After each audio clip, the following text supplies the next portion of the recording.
going on, everybody? Welcome to another live stream. My name is Ian Robinson, and we make learning ZBrush and sculpting fun. We're here with another live stream, my typical Wednesday live stream. Hope everybody's doing well. We're just getting started, and you might notice a slight UI change. Right now, I'm actually just changing the name of my stream, so just give me 1 second. But we have a slight UI change today because today I thought we would do something a little bit different. Still working on the Pickle Rick Doctor Strange mashup, but today we had some requests about ZBrush Core and how to actually operate within ZBrush Core. So I'm here actually today to kind of go through ZBrush Core just a little bit. So we're gonna sculpt something like a little dragon head bust or something like that. Maybe a full dragon. We'll see where the day takes us. But as always, please feel free to ask all your questions. Come on in and enjoy the stream. What's happening, Christopher? What's happening, Lord? Welcome in, welcome in. So let's go ahead and get this done. So obviously we have just a basic sphere here. And now we're gonna go ahead and try to find something let's find something a little fun. I think I have a little bit of I have like some concept art that I'm just going to pull from. I'm not following anything in particular, but I saw these really cute dragons and I thought, let's do something kind of fun and kind of neat. So I'm going to be pulling some inspiration from this and probably a little bit from these two. So let's go ahead and let's get into it. All right. So with ZBrush Core, it operates just slightly different than ZBrush itself, just because you have not as many features, and it's a little bit more of a cleaner, streamlined feel to it when it comes in. You just have a few things here on the side. You just have your tool menu on the side, just like normal. At the top, you have your basic, draw size, focal length, material settings, color, etc. So very similar to what ZBrush Full feels like. And then, of course, we have our brushes on the side here. But what's really neat and fun in a challenging way is that ZBrush Core only comes with a small selection of brushes, but it's really neat because these brushes you can really just grab a bunch of VDMs and we could just make stuff. We can just go bloop and have like an ear or something like that. So it'll be fun to kind of create something a little bit different. But last week we had a couple users come in and say they were wondering how we use ZBrush Core, so we're just going to go ahead and get into it. So I'm going to go ahead and grab the move brush, boop, and we're just going to start pulling and tugging some shapes a little bit. So yeah, let's go ahead and just start finding, maybe we'll find actually let's find like the head of the dragon. Let's do that. Yes. Boop. Go. Hold on 1 second. Also, I got to get the music started. All right, cool. I usually have music going. It's always kind of hit and miss if everybody hears it, but you never know. Now we do have a wonderful snake hook. So I'm actually going to go ahead and mask off this kind of backside, invert this, and we're going to start pulling out a neck of sorts. Let's kind of try to find these shapes a bit. And I am working in orthographic, but we're just going to start dynameshing, smoothing up a little bit, start pulling this stuff out. Create the body. We're just going to explore shapes. And not worried about geometry in any way, shape, or form. We dynamesh that because we've torn that up a lot. I'm going to smooth this down. And then little bits like this, I'm actually going to go ahead and just for right now, I'm going to inflate this up, weld that back together, and smooth that down. Maybe deflate that a bit. How many people here are actually using ZBrush Core or have used ZBrush Core? So I find it really fun to actually have a little bit of like kind of a challenge of not relying on a lot of features, but just getting in here and sculpting.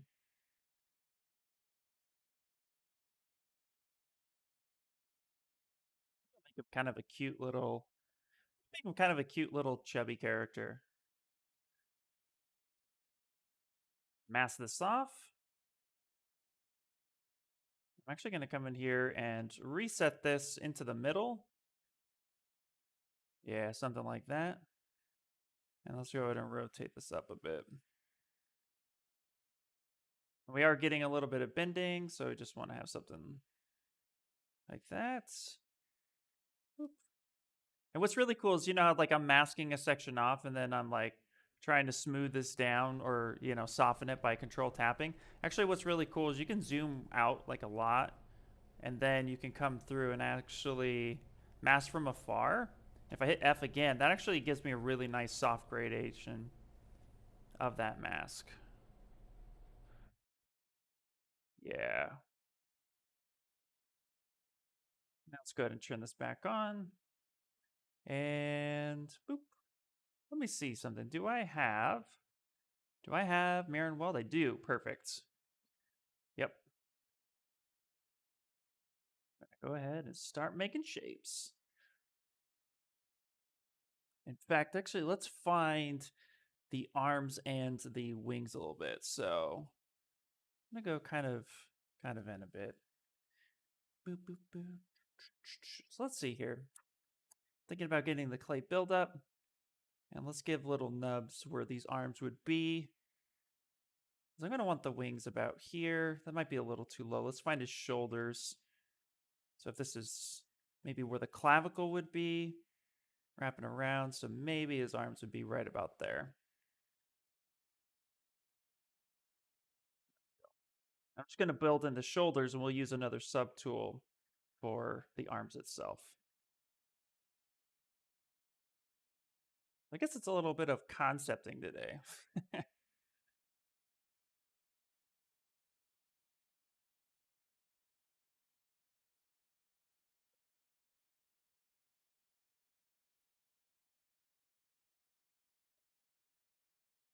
Smooth that down. Dynamesh it.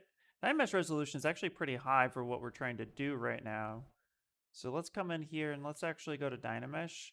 Let's lower this. If I use the picker right now, it's set at 128, so it's going to get me about there, but let's actually drop it a little lower. Let's go 64 so that we can actually use the, just kind of push the material around a little bit more. And then let's actually go ahead and save this out. So let's go ahead and hit Control S to save. ZBrush Core saves projects by default. So we're going to go ahead and load this in.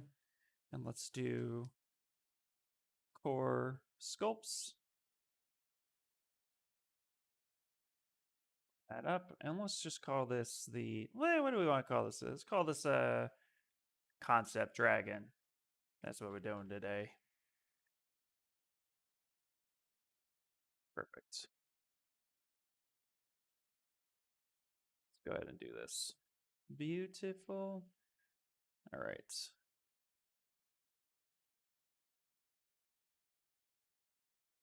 Let's actually, I'm going to get some horns in here. And this is what's really cool about using many. Now, ZBrush has this as well, but we do have some creature brushes. So we can actually decide, like, you know, I just need a horn. I may not like the overall shape or want the overall shape of this, but I can start to get those horns in there, Dynamesh them in so they're placeholders. And I can smooth that down a little bit and just kind of keep that shape. And then with the move brush, I'm actually going to start plopping in some eyes just so that we have them.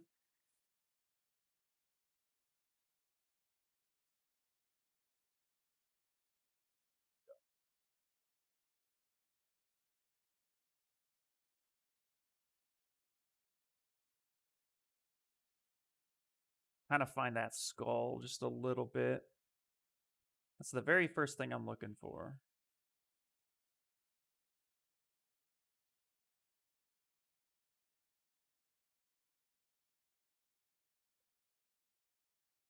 Brow bones coming in. It's nice. And again, just remember, if you guys have any questions about what's happening, feel free to ask any ZBrush questions. We are here to have some fun, and we'll make it. All right, let's also find now his legs a little bit. So we don't want to get too far into finding anything. We just really just started exploring shapes. So we're actually going to go ahead and insert. I'm going to insert a sphere. Drag this down. Move this on the left-hand side of the viewport. Kind of squeeze this in. Now let's figure out how big we want these legs to be. We don't want them too big unless we want to go super off proportion.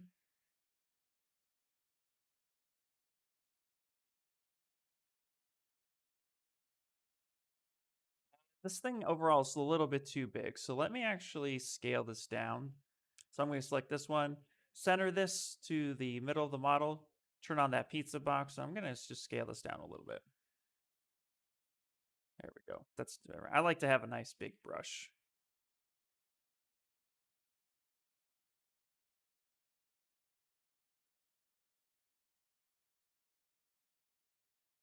Then, and now let's get the leg shape. We're going to hold control and we're going to go ahead and get a duplicate of the same model.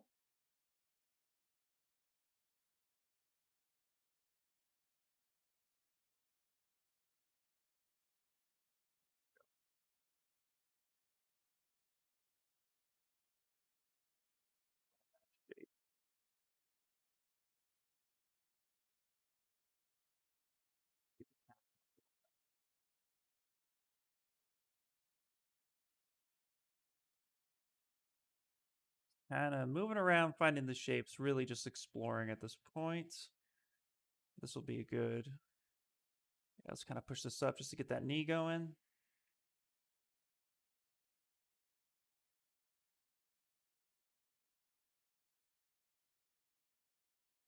I'm going to duplicate this one more time by holding control, scaling and shrinking this down, pivoting this around so we get the foot in its place.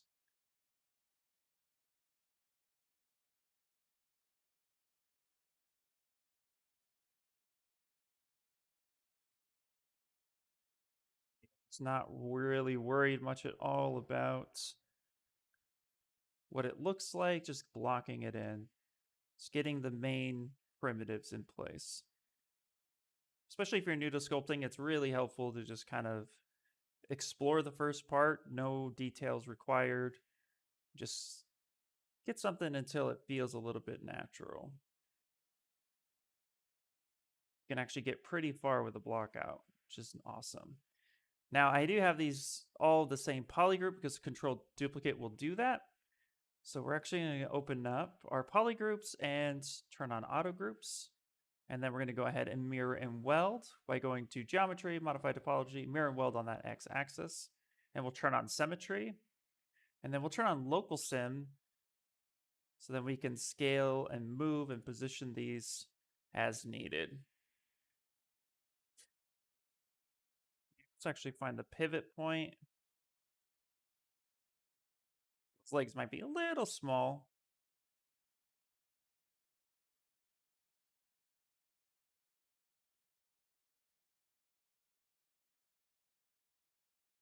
Do we want them standing or want them floating? You know what? Actually, I think I want them floating. So maybe let's change this a little bit. So let's actually turn solo mode on. Soften this up.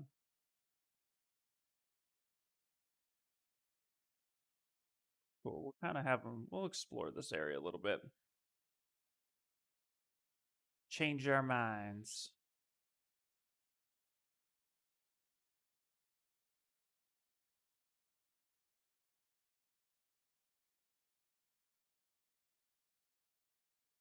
Find a really fun shape here in a second. Let's go ahead and inflate this just to weld that back together. Smooth that back down. And then with the neck, let's actually do the same thing. Let's soften that.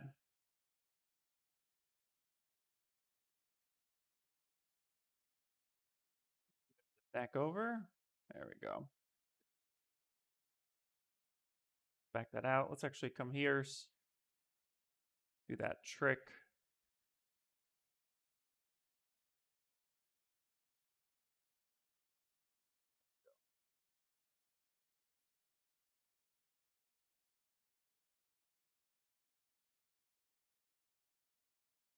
Nice, very nice. All right, turning solo back off. You can see that now our legs are in a different position. So we actually might go with smaller arms, smaller legs overall. I think that might be cuter.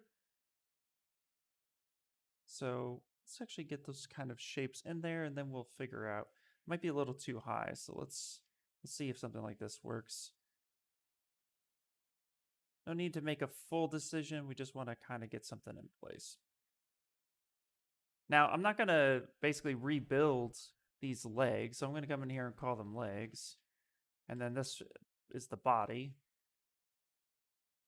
So I'm actually going to take the legs, Control-Shift-D, duplicate them, and then I'm going to move these up and rename these arms. I'm going to bring these up, grab just these first two bits, turn them around, and then we're going to delete hidden. Let's go geometry, modify topology, and delete hidden. And now we can position these.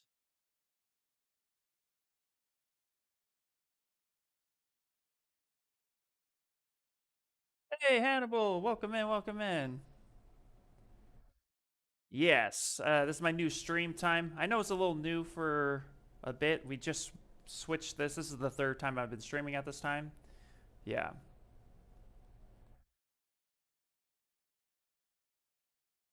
Thanks for popping in, man. Thanks for popping in. We're actually using ZBrush Core Mini. We had quite a few requests for it, so decided to do a little stream making something in Mini. Or not Mini, ZBrush Core. I don't know, I said Mini.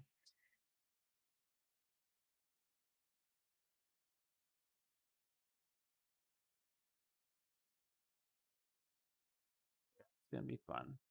Oop, okay, we need to, I forgot that I had symmetry turned off. Let's actually turn symmetry back on, mirror and weld that one more time. And let's get that fixed. Actually, this got set, let's Control Z just a little bit. Let's make sure we send this back to the world home. Things got moved just a little bit. She turned the floor on.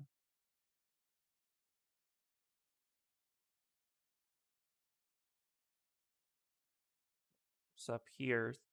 So this got positioned a little funky.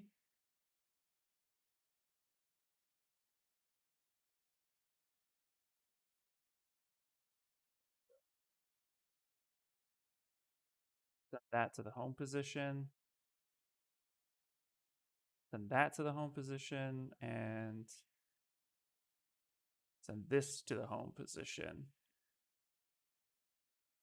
So with local sim turned on, kind of did myself a disservice. That's okay. Perfect. That should be better.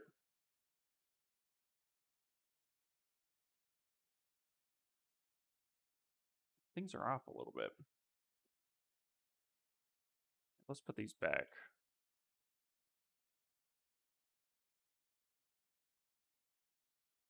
Got thrown off just a smidget. There we go. Let's do that. That's better. Perfect. Let's go ahead and save that. All right. Let's come back in and let's put this here.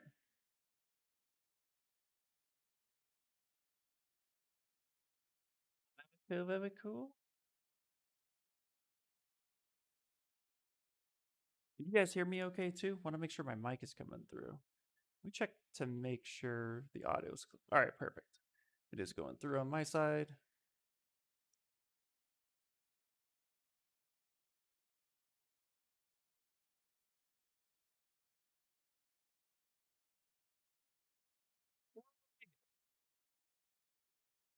Alt tap.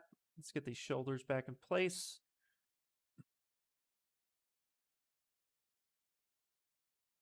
Create a little spot for the wings.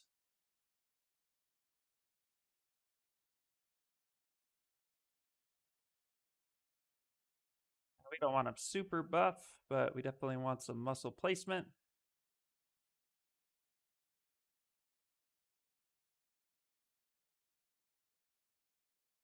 Back of the skull built up a little bit more. There we go.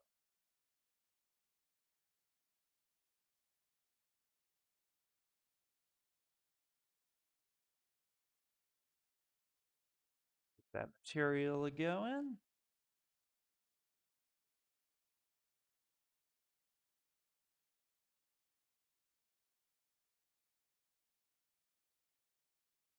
Nice, very nice. Let's see here real quick. Just taking a look at all my reference.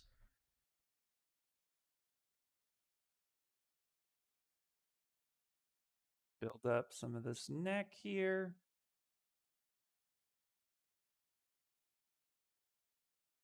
You know what, the arms actually might be a little too high for where I'm going for. So let's actually drop these down just a little bit.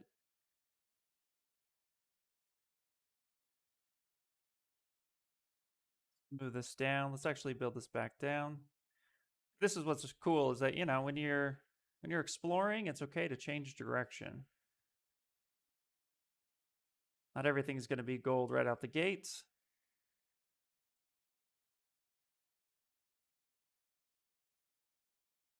Let's actually get the wings in so I could see a good placement for that, and then we'll finalize the arm based on the wings. So with the wings, I'm actually going to go ahead. Let's save this. And let's go ahead and append. And I want to append. Where are we? I want to append. Let's do a cube maybe. Yeah, we could do a cube. That should be fine. Solo that cube out. Let's select it. Hey, good day to you. How you doing? Defno Barjack, how's it going? Think of it? Yeah. Good morning, afternoon, evening, and space time. I love it. Hey, great to have you here.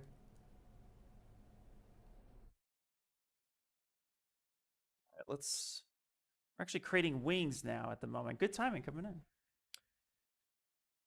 All right, so I'm going to go ahead and so we're using ZBrush Core Mini. So if anybody's coming in for the first time right now, we're using ZBrush Core. I keep saying Core Mini today. I cannot think. We're using ZBrush Core. And that's because we had a few people ask about what Core was and how they can utilize it in their pipeline. So we're actually going to go ahead and utilize that today. So we want some basic wing shape. So I'm going to use the topology.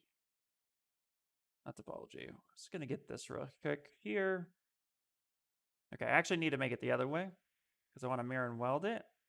But I'm going to use the mass lasso to create a basic shape that we can then manipulate.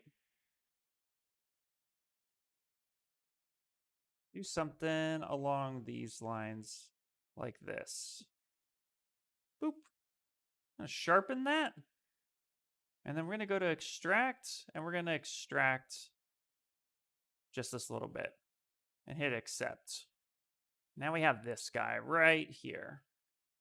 This will be our base wing.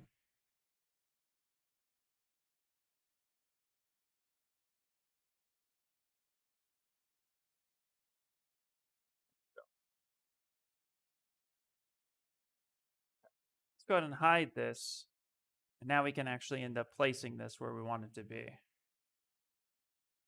So let me actually turn on Dynamesh. Boop. That's a little too high. So let's try 32 actually. Yeah, that's better.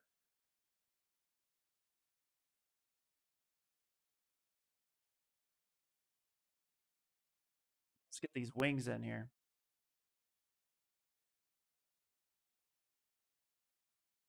Isn't Core just ZBrush challenge mode where you use standard brush for everything?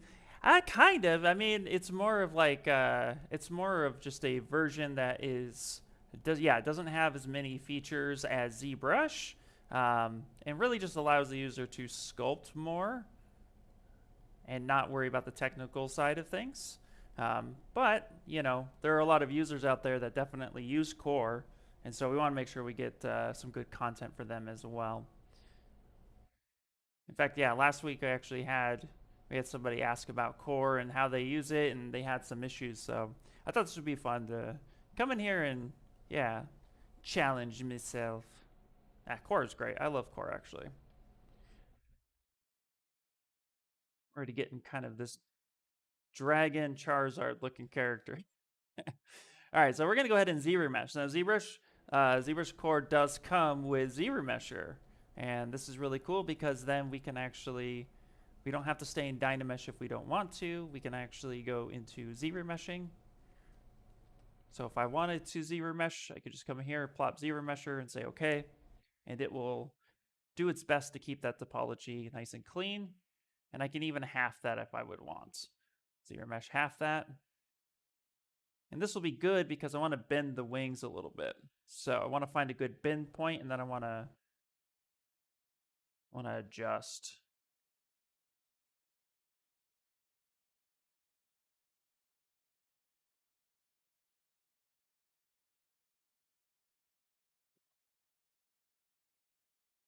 I can actually scale these down just a little bit, I think. Maybe big is good.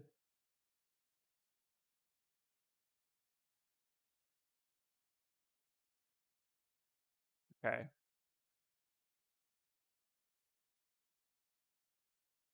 Now what I will do is center this, hold control, and actually inflate this, giving it some thickness.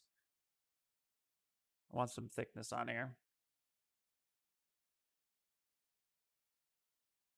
Now I want to see something real fast. Okay, cool. I got back face mask.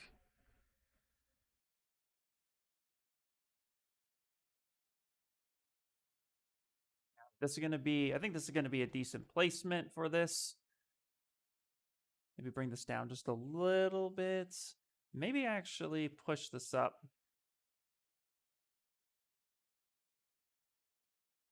Give it some more actual structure.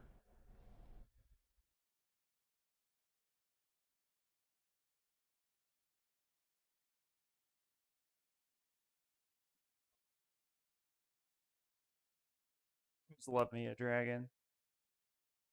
Okay, we'll go ahead and shift relax.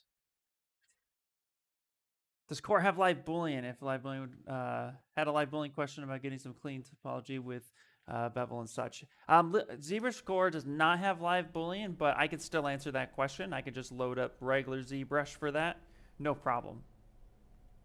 We're just doing this project in Core, but we don't have to stay in Core for any questions. So let me actually save this and let's load up regular ZBrush and I can answer that question for you. There's actually a couple tricks you can do with that. Detect edges is probably your best friend for a lot of that. So here, let me load up ZBrush and then we can answer that question. All right, so we have ZBrush. Let's do it. I'm going to just grab a cube, hit T, polymesh 3, make polymesh 3D. All right. So what I would recommend too is when you do live booleans, make sure you have pretty decent topology already when you're doing live booleans. But let's put this cube in a folder and call this test. Boop.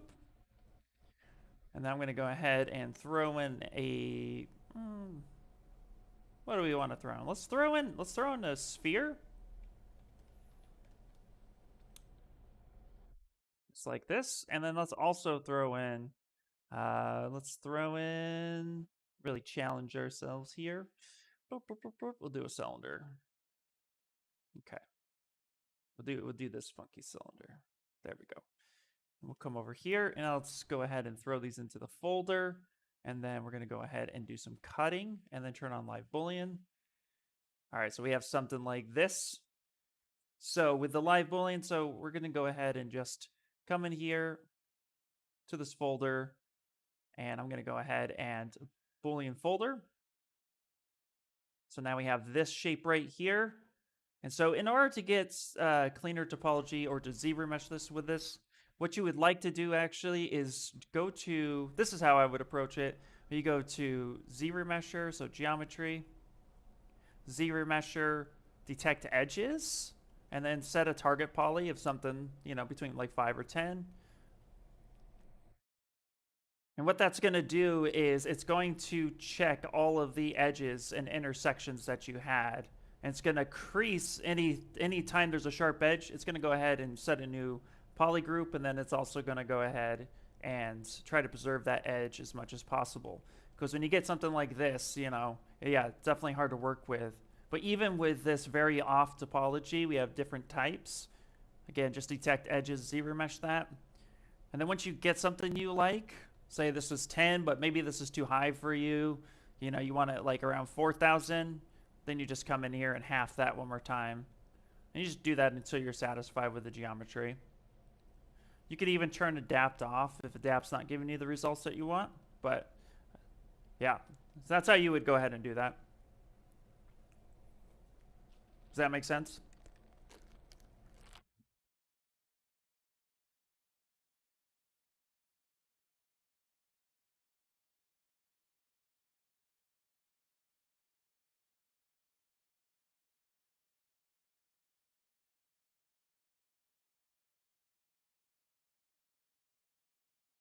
That's it. It's already 9:30. Nice. Let's actually bend these wings.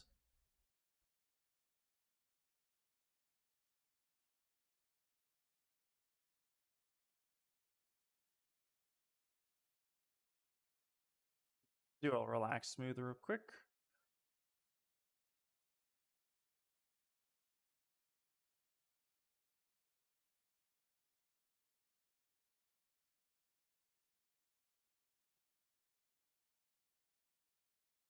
Actually, this topology is fighting me a little bit, so I'm actually going to go ahead and just go back to Dynamesh for a second on this.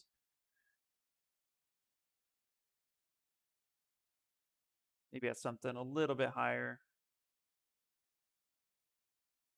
I don't really want to subdivide yet. Still finding some shapes, and that's okay.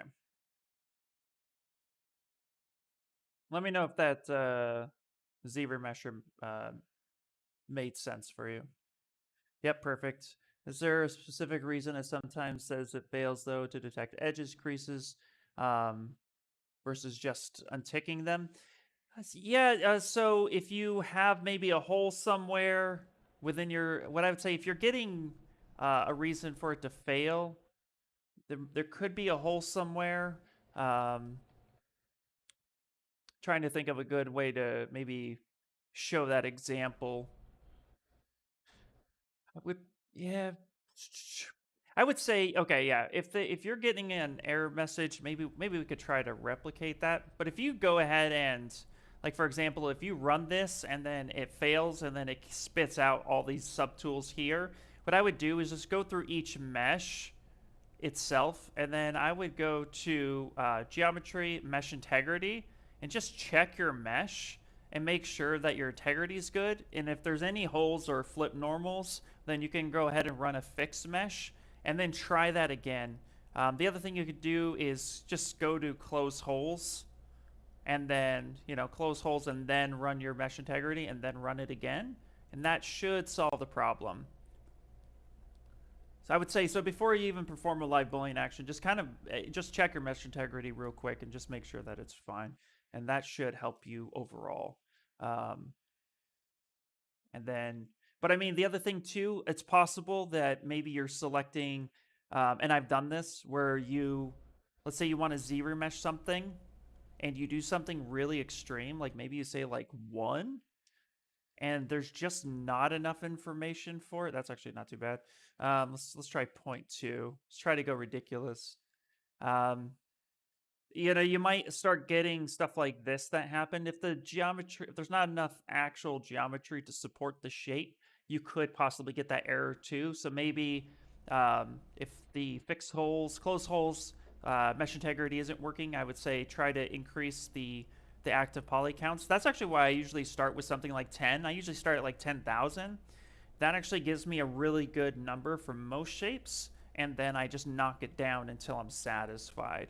You can even try to also use keep groups with smooth groups turned down to try to get just a little bit cleaner, or even run same to try to get a better shape.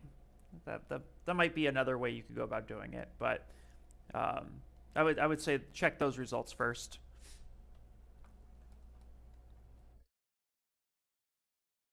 Great question, man. Great question.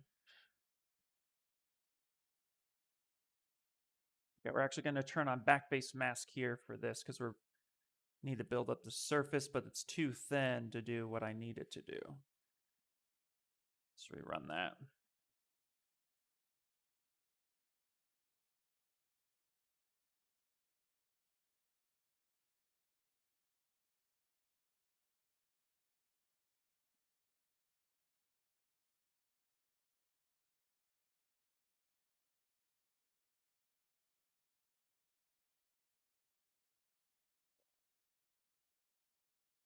Building up some meat on these before we actually get any refinements. We just need a little bit of meat here.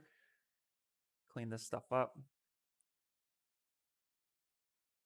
Also gonna want some horns up here at the top, maybe. So maybe we'll do is a little bit of clip curve, or we'll select lasso, delete hidden, and close holes, which is what we'll do here. I'll actually do something like that. Modify topology, delete hidden, close holes. Give me a little base to start from. Let's grab the move brush.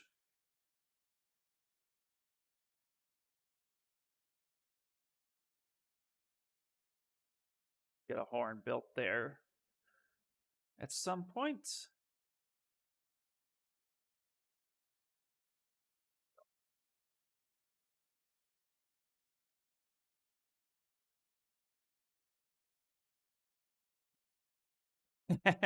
Thanks back to our regularly scheduled dragon. Absolutely. I'm glad that's helpful.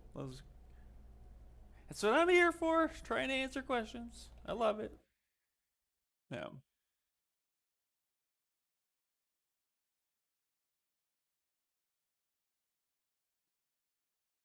All right, now we got a little bit of shape here. Let's start building up where these wings would actually attach in the body.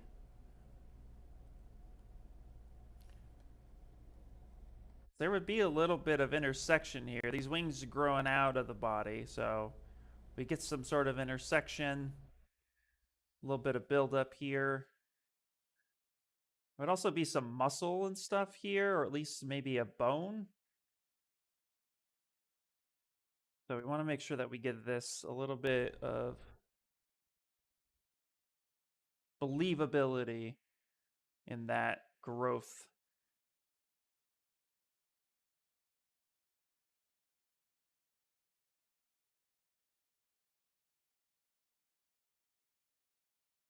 Then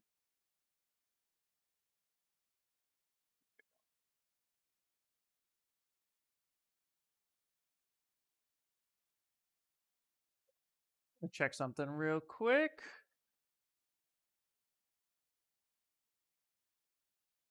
Connected to everything. Beautiful. All right.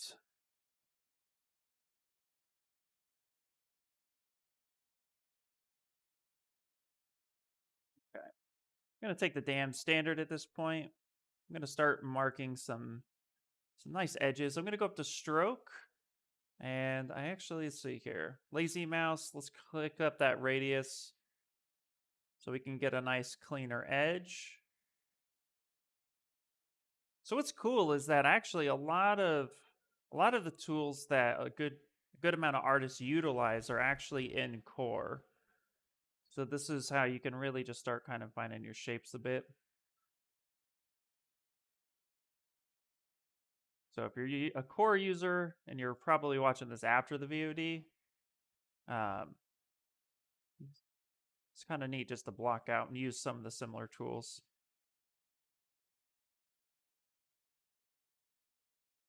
Come on now, boom. All right, not too bad. It's going to need a lot of cleaning up, but for now, this actually is giving us a good block out shape, a good starting spot. Let me look at a bunch of my concept stuff, how I wanted to do that. Okay. Yeah, that's actually... Now for his body, actually, he's getting to a point where I could ZBrush it and just manipulate the shapes a bit more. I still want to find his arm placement. His arm placement is just off today. So maybe we go... Ooh, actually, I don't think that's too bad. Might have made him just a little bit too odd shaped. So let's actually refine that. Let's go to solo, use some trim dynamic and clean this up.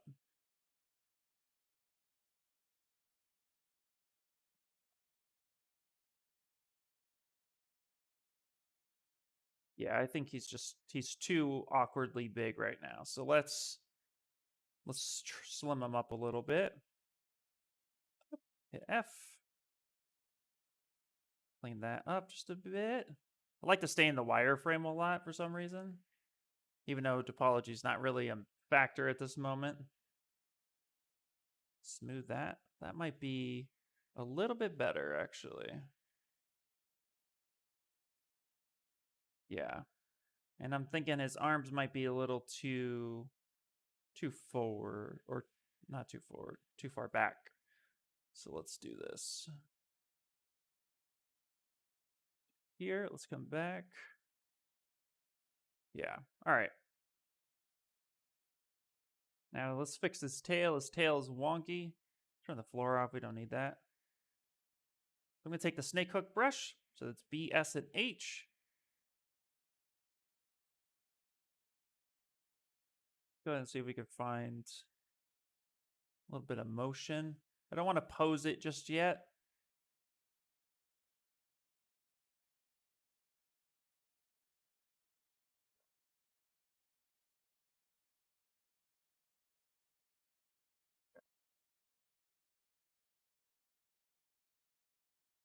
Taper this down, actually. So let's smooth this here. So we're going to actually mask this section off. Invert that. Turn off symmetry for a second. Come in here and just start scaling that down.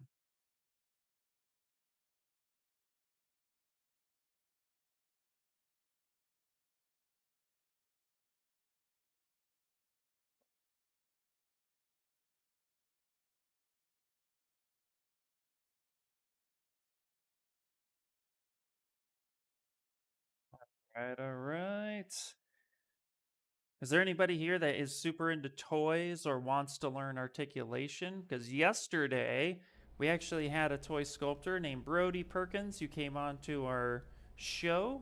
On Tuesdays, we have an industry spotlight, and he actually covered some articulation. So if you're interested in that, I'll share a link on what that actually looked like. It was a lot of fun. Okay. Let's go back to the head for a minute. In fact, actually, I'll share that link now. Let me grab that link real quick because it was really cool. And so starting for articulation, he covers a very common hinge joint. So let's go. And basically, if you follow this, you pretty much will do. You pretty much will get a lot for it. We'll be chaptering it out soon, but here is the playback. And what's really neat is, I'd say about, yeah, what is it? About 36. In fact, here, I'll share the exact time slot. Let's do that. Come here, start at, copy that. This is the exact time slot. If anybody's interested in articulation, it's definitely the time zone to get it in. But it's really cool.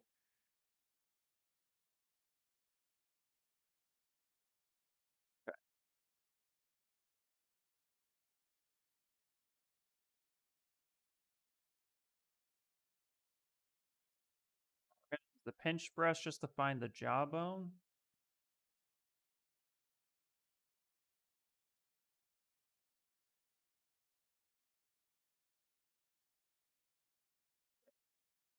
It's a great way to just discover where that jaw is. And then we can get that neckline. Now we can take the move brush, bring this part down, kind of get that under bit of the neck in there. I'm going to actually try to find the mouth area.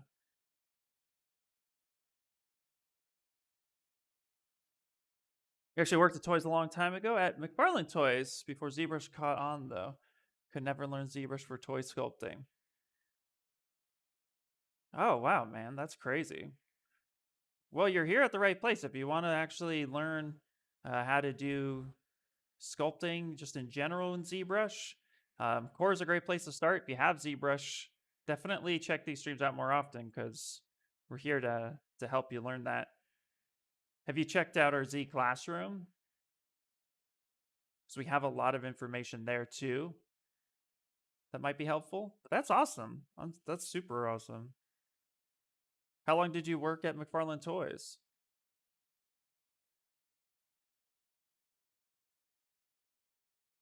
I don't like that mouth placement at all right now. So we're actually going to ignore that just for a bit. Yeah.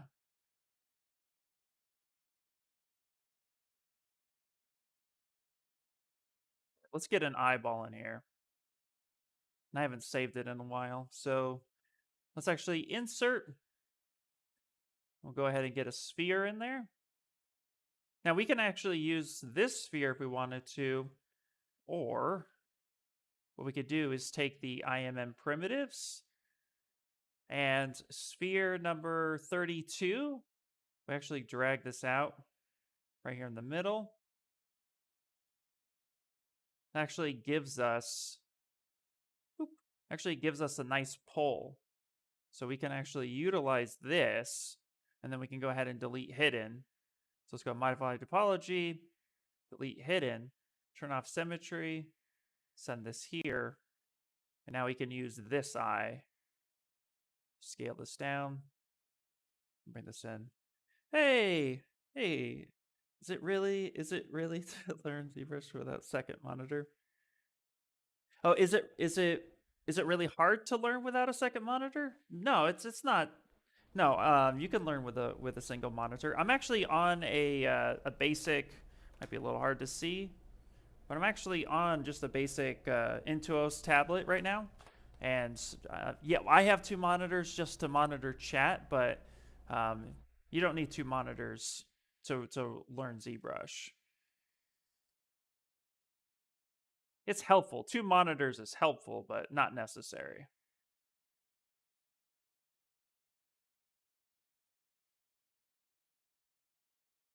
2005 to 2008. Then we got a 3D printer the size of a car that made a couple of sculptures obsolete. Oh, wow, that's crazy.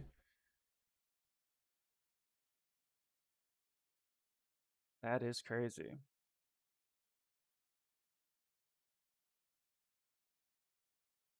Yeah, it's wild. That was around the time technology really started changing.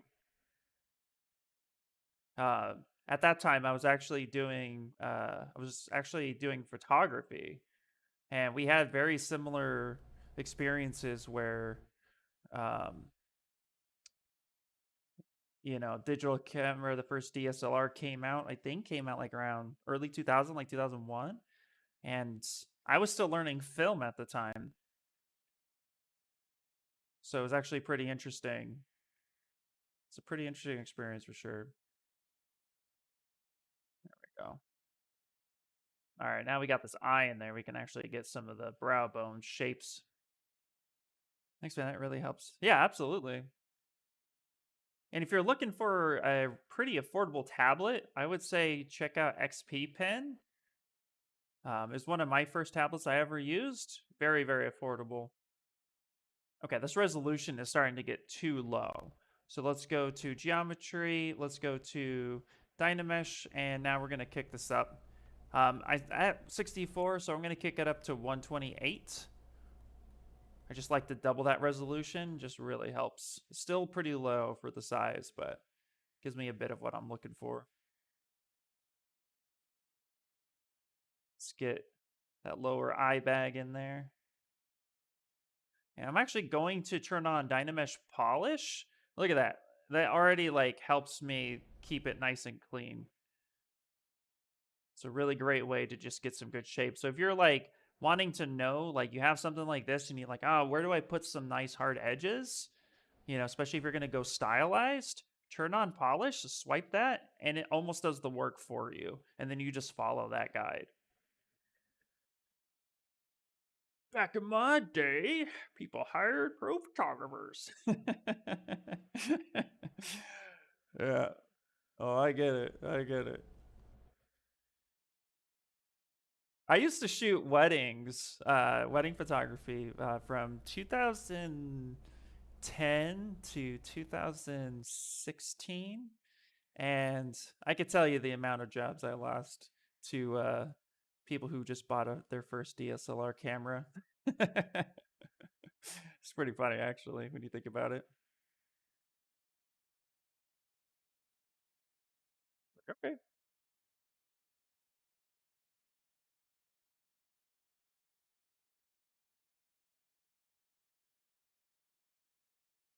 All right. Let's get the rest of this skull shape in there. I have no idea what this dragon's going to look like, by the way. It's actually kind of fun that we're exploring right now.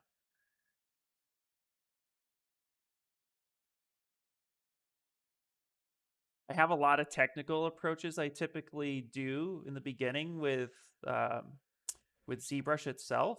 So just to come in here and actually just start moving shapes around and getting something, there's a lot of fun.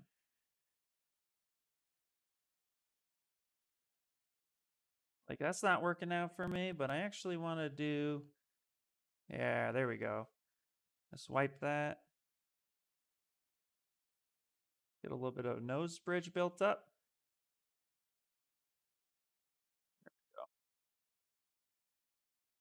Here, I'd imagine that would be its cheekbone.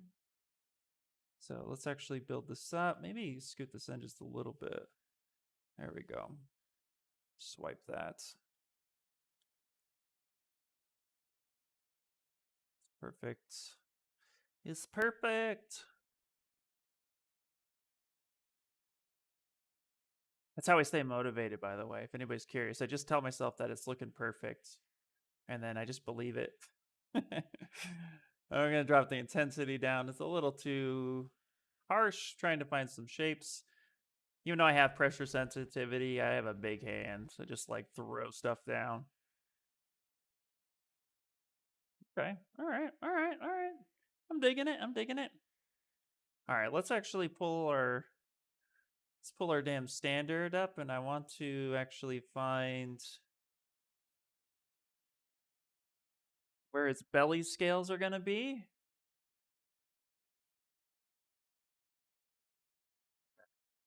Yeah. All right.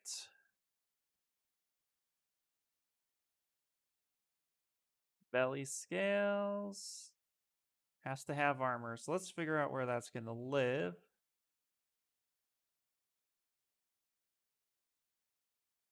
I think I wanted to contour the body just a little bit better than that.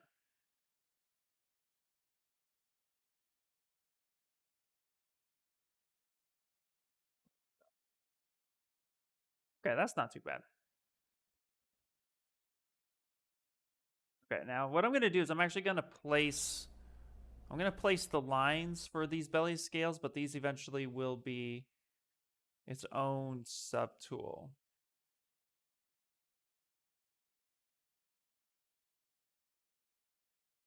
So right now, these are just placeholders, but this is going to help my eye basically come in and it's going to help my eye actually come in and see what I'm trying to figure out. Give me a little bit of guidance. There we go. There we go. All right, let's hit F on the keyboard. Almost looks, basically, this almost looks like a seahorse at this moment with some really funky arms at the point. In fact, let's explore that shape. I really like this seahorse shape itself. I'm digging that basic shape. So I'm going to look up a seahorse anatomy and see what kind of body structure they have, because I'm almost not digging the arms at this point. Yeah, I'm not even digging the arms. So let's actually cut that and let's go with a more seahorse traditional. Like, let's actually pull this up here so you can see I'm really liking the whole shape of this. These guys are cute. So you know what? Let's do a combination of like Seahorse and Dragon Wings. Cause why not? So I'm actually going to delete this. So we're actually going to delete the arms, and I'm going to delete the legs. Okay, and I don't need this wing thing anymore. Perfect. All right, yeah. Let's go ahead and hit save. This means we're actually going to need a little bit of interesting shapes happening here. So I'm going to pull up my chisel creature brush. Is that what I want? My chisel creature brush? No, not that one. I would like the chisel organic brush because I have these little animal fins right here. So there's no need for me to actually try to sculpt this. I can actually come in here.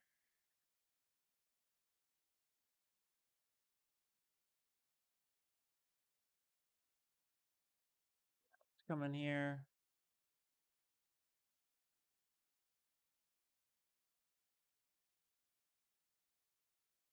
Create these two shapes. Blow this up a little bit. Gonna Dynamesh this. And now in ZBrush Core Mini, if I hit solo, this is really too thin. This is too thin for a lot of things. It's too thin for sculpting on, but it's also too thin for even for 3D printing. So with the brush, I'm going to go to brush auto mask backface mask, and I'm going to apply it get some thickness. If you have something too thin when you go to try to Dynamesh, you're actually going to go ahead and it's actually going to break. So we don't want that.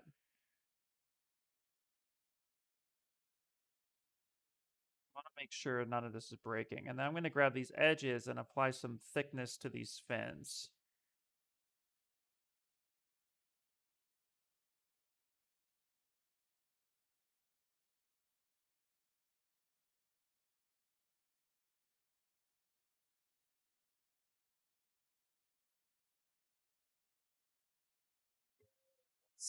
Yes. Yes.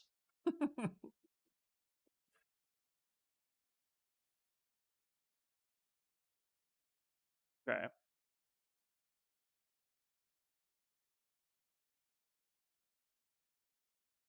Now we don't have arms. Let's make this part here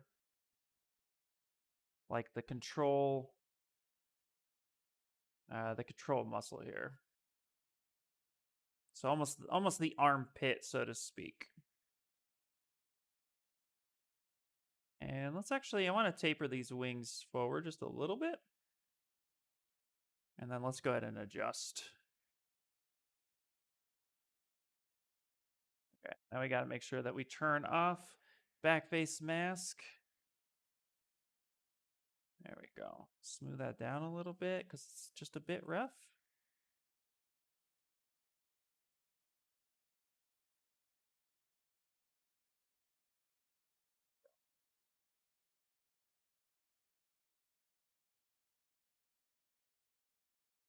Looking weird. I like it. I like weird. All right. So we're going to go ahead and use that Dynamesh, but we're going to Dynamesh polish, not project, polish. Boop. There we go. Get something a little bit like this. Thanks, man. And now let's go ahead and clean this up a little bit.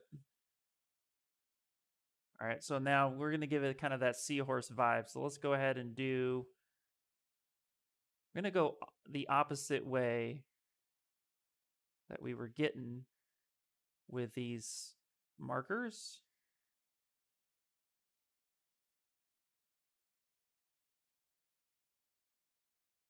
Let's actually move this down.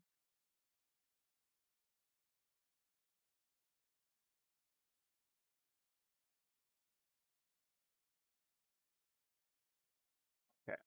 I'm looking at this little lineup right here. So we're going to go with the damn standard again.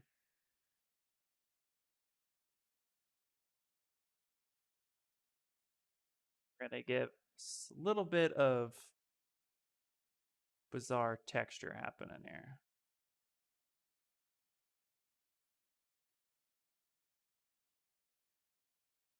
explore some shapes.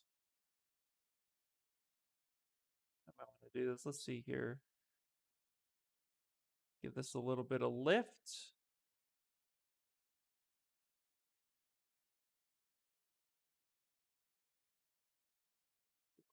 This. Let's kind of keep that up a bit. There we go. Maybe I'll do a nice little fall off.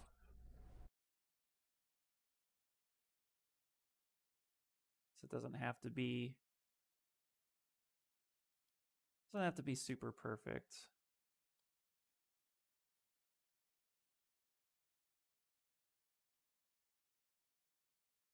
There we go. Let's come through here. Yeah. Just exploring.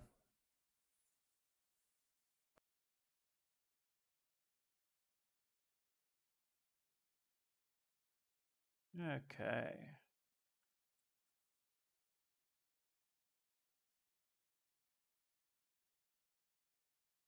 Yeah, not too bad. We'll have to curl his tail actually now. Now we will have to curl the tail. Yeah, right now. It's only 9 o'clock. We got time. Or it's only 10 o'clock. Sorry, we got time.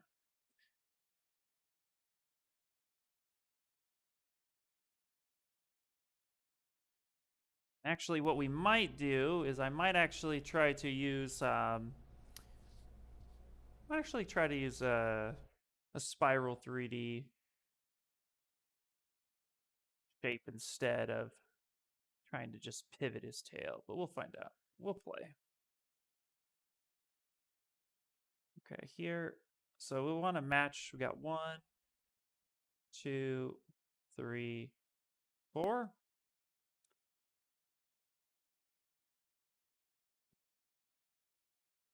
There we go.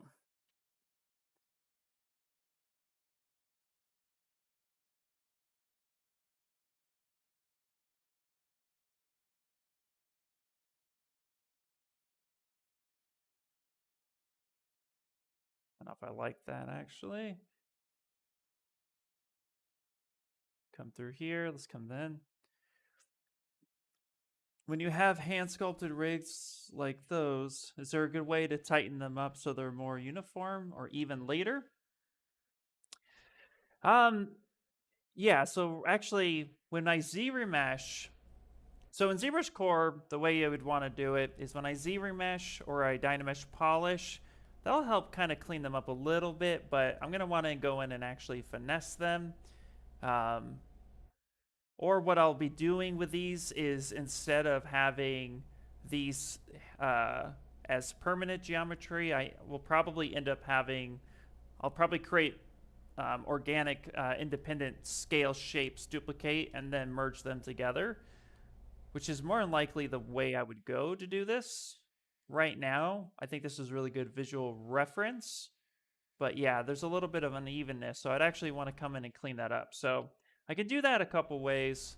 I can use the H polish, come in and start cleaning up around the edges, doing a light smoothing. I can also grab the the standard brush and actually cause a little bit of depth, but you know, you do get to keep that kind of hand sculpted feel if you want.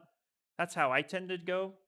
But if you want them super uniform, that's, you'll want to finesse that. There's no real like fast method, I guess is my point. Hey, what's up, Quicks? I was wondering, for your renders, do you always use Keyshot or do you use other render engines as well? Actually, for a lot of my renders, believe it or not, I use ZBrush. In fact, I can cover that aspect here in 1 second. It's a great question. But a lot of times I'll just use ZBrush to get a decent render. If I'm going, but I have used Keyshot. I've used pretty much every render engine under the sun that you can think of right now. Man,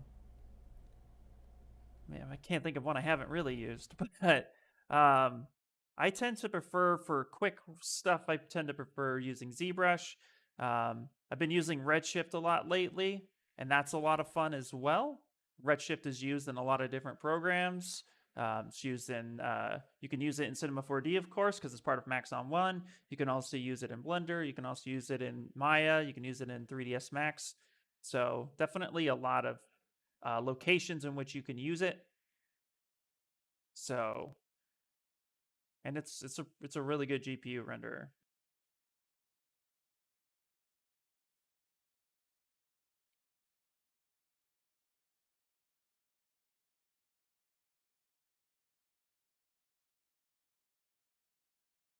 Okay, hopefully you guys are liking the weirdness that I'm liking. I do like how this is turning out. It's bizarre, and that's what I love about it. Yeah, any tips on a great render from ZBrush would be awesome. Let's do it. Let's do it right meow. Let me go ahead and load up ZBrush again. In fact, I actually have it already loaded, I think. Boom, done. Yep, there it is. All right, ship it, we go home. Okay, so let me actually load in. Let me load in a project that would be kind of cool. Let me see here. What have I done lately? ZBrush. Let me load up something. Where are my sculpts? I need to explore folders for a minute.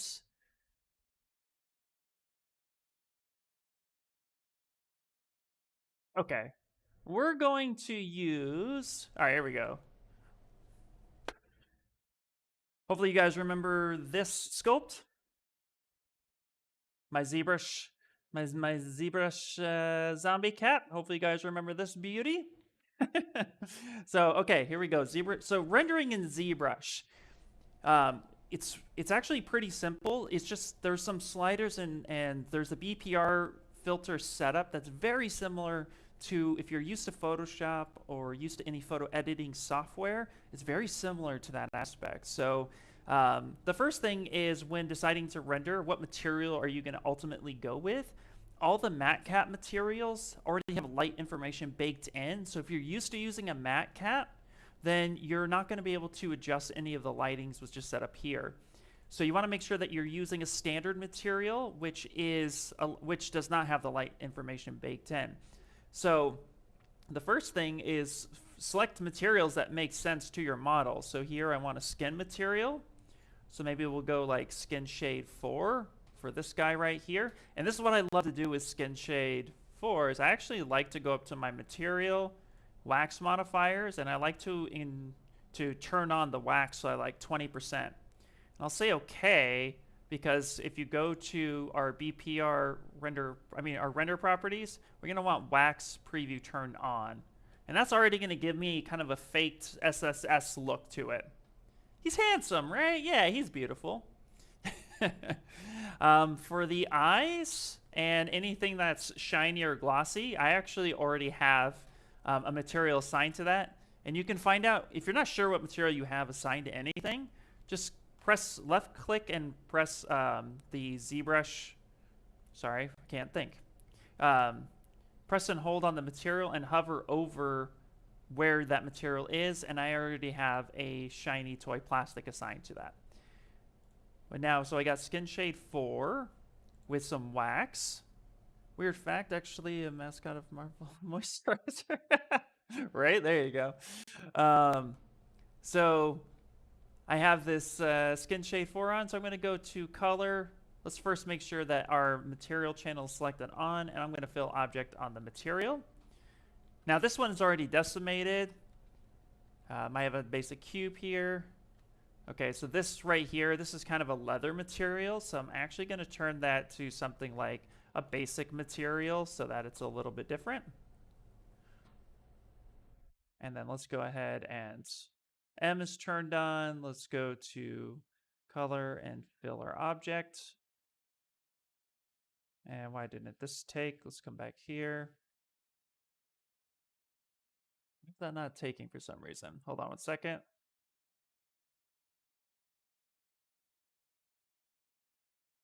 Come on. Color, fill object. Well, let's just use the paintbrush. Let's fill that object. What is happening here? Okay. I'm getting a weird material thing. So 1 second. Let me actually go to fill. Let me clear my materials and try. It's not doing what I needed to do. It's not filling, which is fun. Sorry, 1 second. Now scale master, subtool master, fill. Let's just fill material. Okay. Let's come in here. Let's try this one more time. Grab this guy. M is turned on. Color, fill. Okay. All right. Materials are being a little weird today. I'm not quite sure what's going on with that. I'll have to figure that part out. Moving on. Materials. Pick a material that you like, adjust it as according. That's actually not the super important part for rendering. Let's focus on lighting. So with lighting right now, the most important thing is that you want to be able to come in here and control your light setup. So I go with the photography rule of thumb when it comes to lighting. Get a good rim light, get a good fill light. A 2-point light system is pretty much what you need. So what I like to do is, depending on the render itself, I would actually like to put it in perspective mode and maybe go to, let's go to draw size 85 focal length, which is actually a really good focal length for headshots. I'm rendering a head, so this would actually give me a decent focal length. You could even actually do even higher than that. Think of the focal length as in real photography. So if you have something that's like 1824, this is actually really distorted and stretched out. If you have something that's really high, it's really compressed. A lot of photographers, when it comes to headshot photography, actually live between 85 to 200 millimeter. So anywhere around there is going to get you something what you want, which is why I default to 85. Just a little fun fact. So now with my first light in place, something like this, I'm actually going to turn that light off by clicking that one time, and I'm going to turn on the second light. And now I'm actually going to, if you're not sure how to use lights, so this is going to be kind of a basic tutorial for everyone. If this little orange dot, if I left click and move around, that's going to move around in the foreground. If I click it one time, it's going to push it into the background. And now I can actually get a nice rim light, and I can adjust that intensity and see exactly how that's falling off. So I can take a look on how the light is wrapping around my model and adjust this according. I can also adjust the color. So for something like this, actually, I might want a nice red light to kind of have that wrapped around, give it a little bit more of that kind of neat feel. Just something different, a little bit of warmth, or we can even just go more like replicating the sun, bring in a little bit of orange and yellow into it. But I like to kind of push it where I think it makes sense for the character. So we're actually going to go just kind of a little bit of red. And then I like to have opposites. So if I have the fill light coming in, let's say from the left side of the character, I want the rim light coming from the right side. So almost diagonal to each other. And that's going to just help give me something a little bit more. And I'm going to do a test BPR. So I'm going to hit Shift R to do a test render. And this is just kind of see how the lighting is hitting the overall model, and also to show me the shadows. And now the shadows are a little too harsh, and it's hard to read certain spots. So what we're going to do next is actually open up our render tab, click this little icon and drag it over here. And now we're going to go to BPR shadow. And I like to change the G strength down to like, say 0.55, maybe 0.65, with rays of 90 at an angle of around 35. And then I'll do another test render. So anytime you're messing with lights or shadow, you're going to go ahead and have to re-render for it to make sense. So once we have this render, now 90 rays is a lot. So just let it take its time, let it think. But you get something a little bit softer and a little bit better looking. So this is just with Skin Shade 4 with the wax preview turned on at 20%. This is 2 lights and a little bit of shadow adjustment, and I already really like how this is looking. So that's step 1 right there. Okay.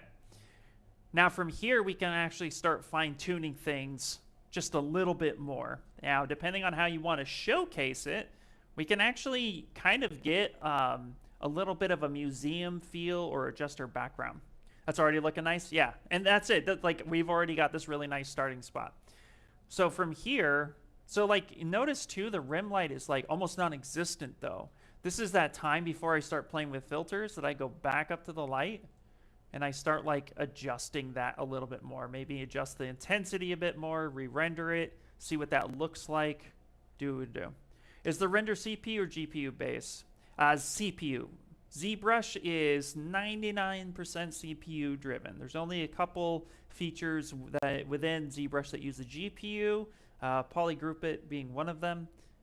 Everything else pretty much uses, there's one other feature too that uses GPU, but everything else, including the render engine, uses CPU.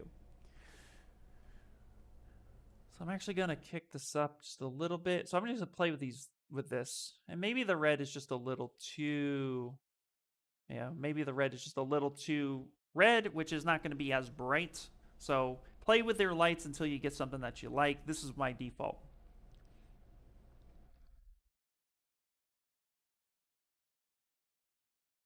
Of course, once we get the final render, we can start playing with BPRs.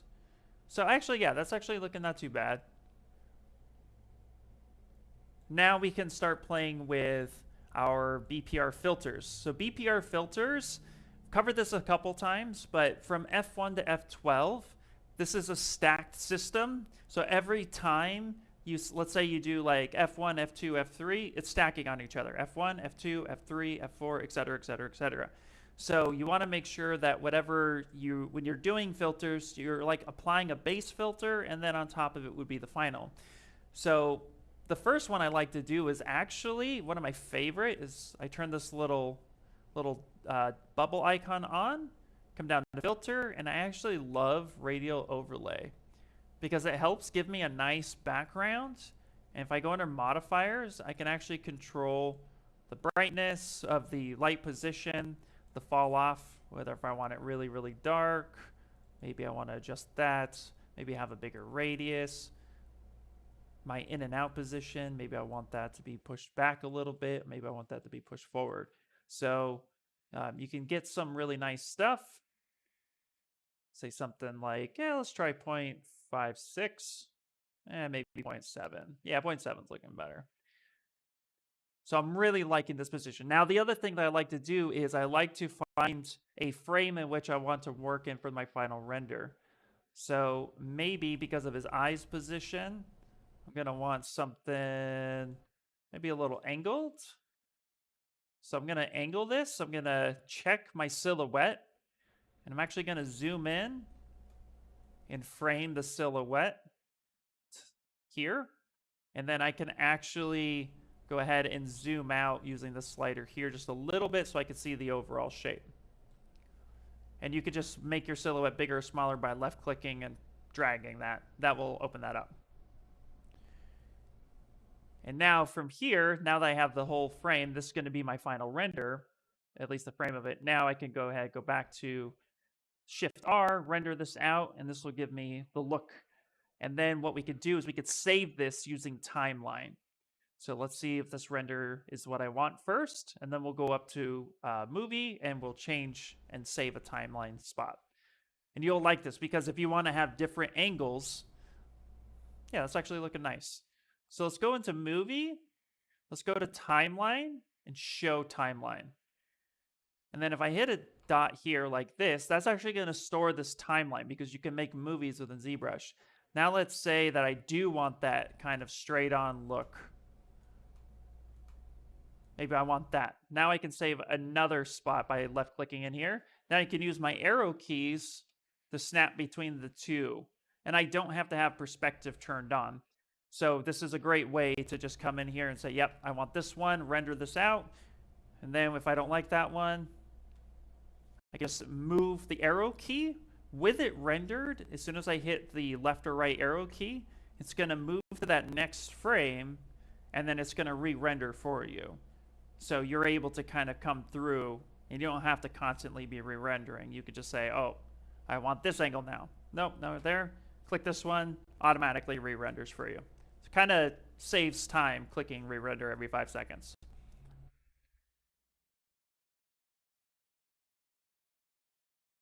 Once this renders, we'll cover some BPR stuff. Cool.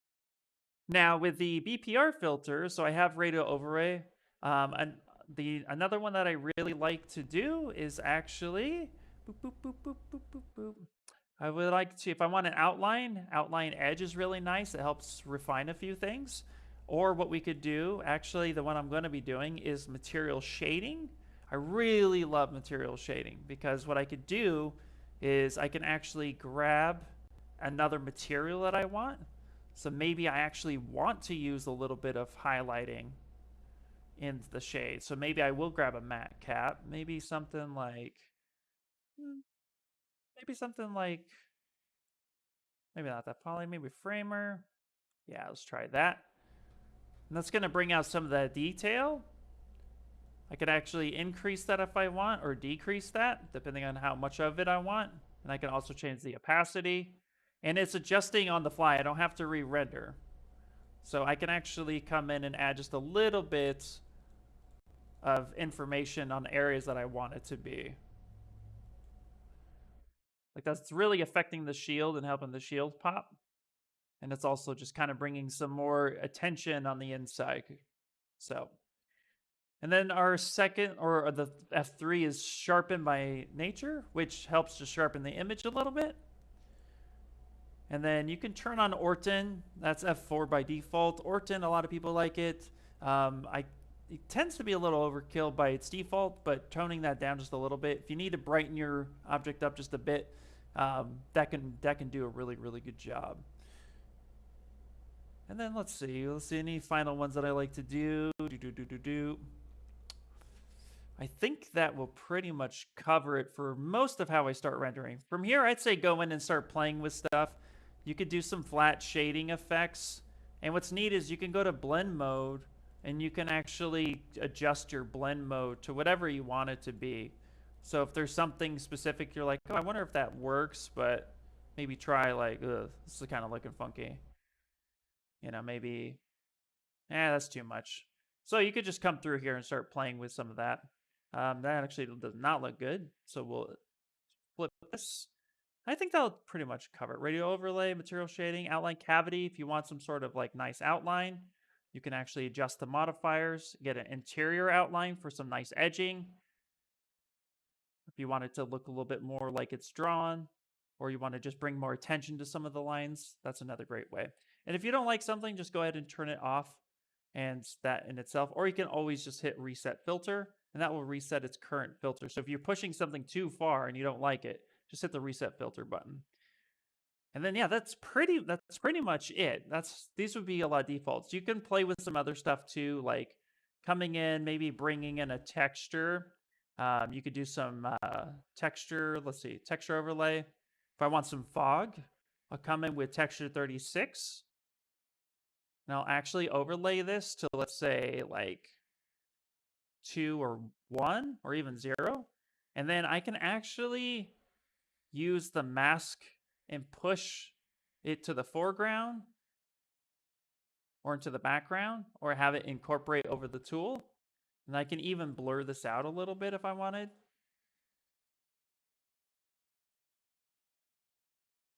So you can start playing with a lot of the blur facts, how it's masked off, maybe soften it a little bit.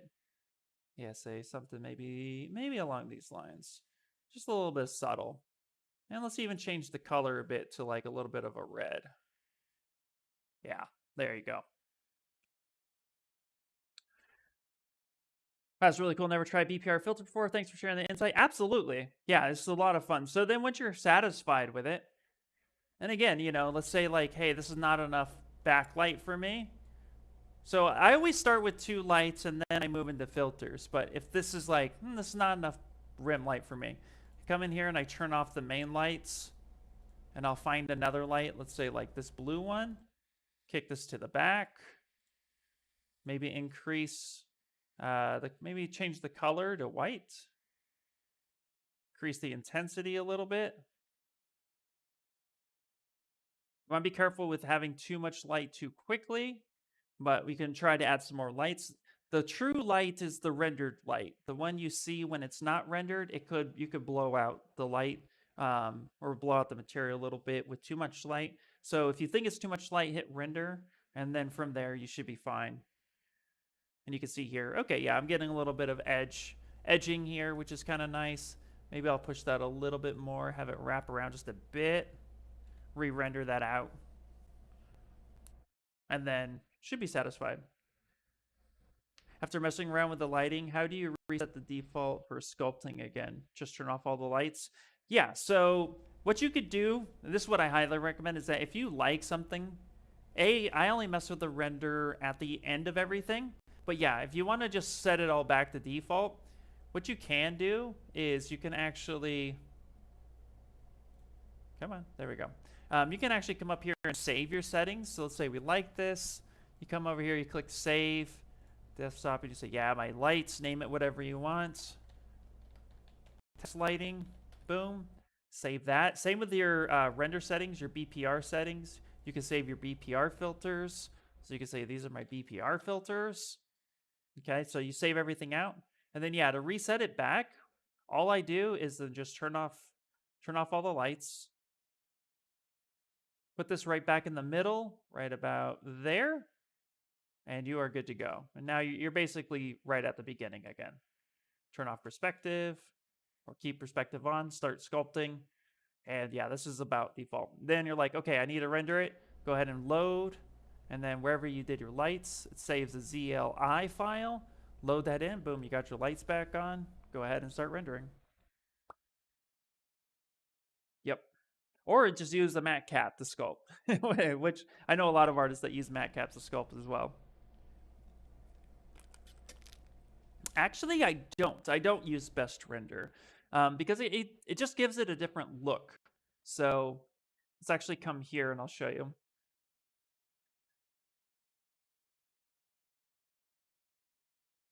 Is it possible to render polished steel as if it's almost a mirror? Uh, Probably not that intense. We do have some metal materials that would get you pretty close. So if you wanted like polished, if you wanted polished realistic, that might be a bit difficult. But if you wanted something like, we have metal materials, like we have this reflect, we have this, yeah,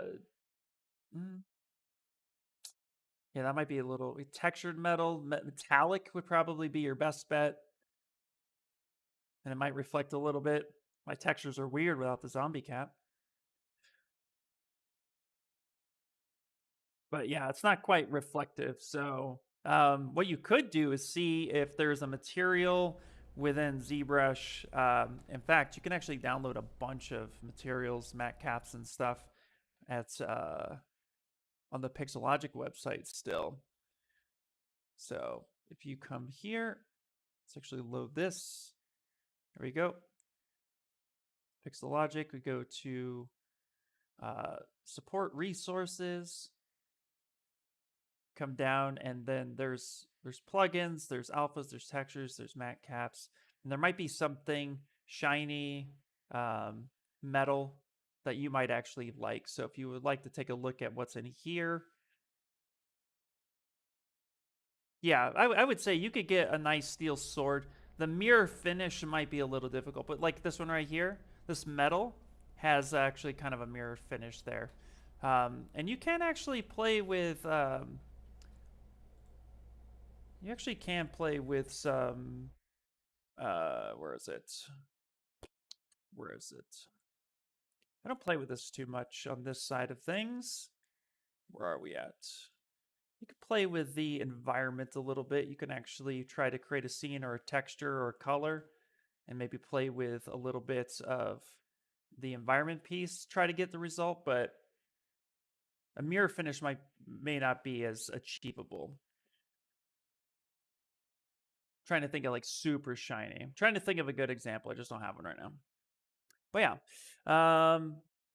But so the best render. So if you hit best render, you can see here it just gives me a different result. Same as fast, same as preview, and same as flat. So preview is typically set up just a little bit different. So you have these different ones. It just gives you slightly different effect. So I hit best and then try to render that. It's not gonna have the BPR filters like we had with the preview. Or it's thinking and Let me see what we get. I also have live Boolean on for some reason. Yeah. It's thinking. We only got about 30 minutes left for today. Glad we could cover some lighting. Yeah, I would say use preview for I use preview for pretty much everything. I don't mess with best or flat or fast. I've messed with them before. I just didn't get the results I really, really wanted. I really like the preview setting. I think the preview setting is one of the best. There are some artists that can make these settings really work, and I just suggest you go in and play with it because there's a lot of stuff in there that will really just kind of help you explore. And it's all preference, right? At the end of the day, as an artist, it's all in what you like and what appeals to you. So I definitely say go in there and kind of play around and see if you find something that you like. For me, best preview is one of the best ways to go about it. I'm getting that little wheel, guys. No. Wait for the program. Let's see if it goes through. I hit too many things too fast.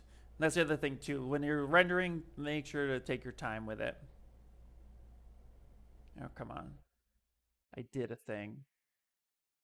I hit fast, flat, and best too much. Okay, let's just close it down just for now. I'm not gonna let it sit there for too long. But hopefully that was helpful. Going through it, just play around with it, but it is CPU driven. So, sweet. And what I'm going to do is in this stream, I'm going to chapter that section. So if you ever need to go through and check it out, then you can always come back. So we'll be chaptering that section as well. Exactly. All right, let's go ahead and continue our nice little beautiful Seahorse dragon that we've decided we're coming up with. I love it. Seahorse dragon for the win.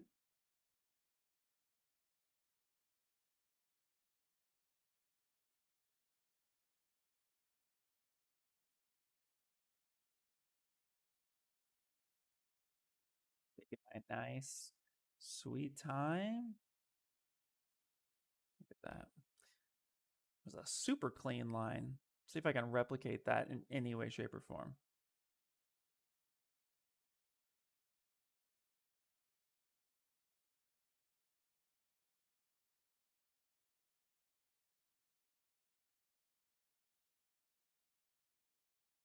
So let's start from the bottom here. Let's start from right here.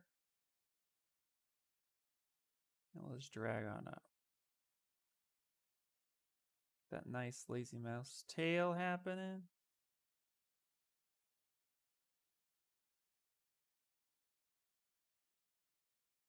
Fade it out. Fade it out. Come here. Bloop. Just like that. There we go. Never. All right.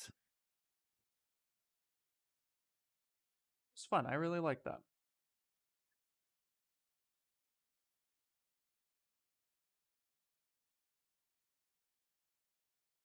All right.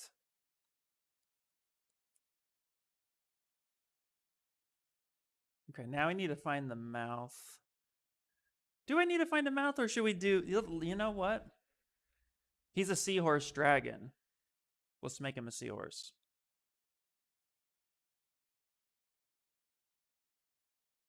See what that looks like. That's going to be wicked. So let's mask off. Let's mask off this little shape right here.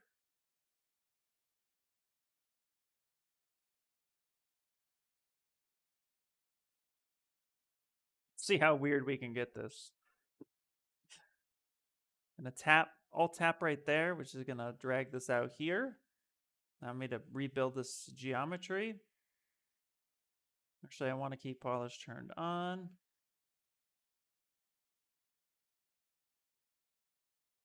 This will be a very interesting transition.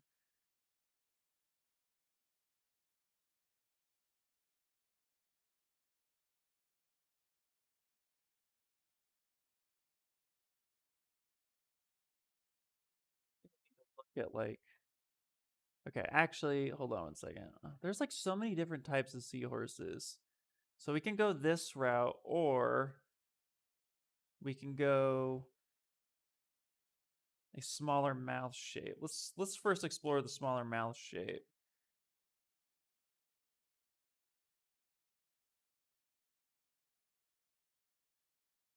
Actually work a little bit better for what we're trying to achieve today. Yeah, that actually looks a little bit better. Okay.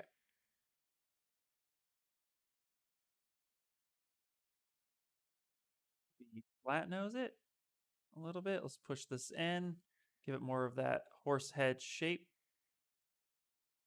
And I just want to work on this head right now. Everything else is kind of getting in the way, so I'm going to solo this out. And I'm actually just going to go ahead and mask off this part right here. Hide the rest.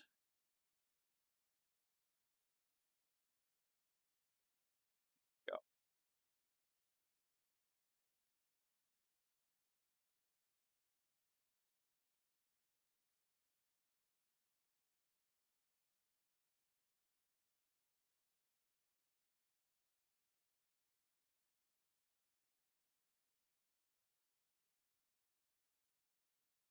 Take the trim dynamic, kind of help flatten this nose out a little bit.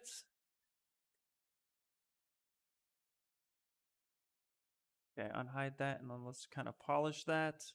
And now let's go ahead and grab our brush. Let's get something a little bit more like this.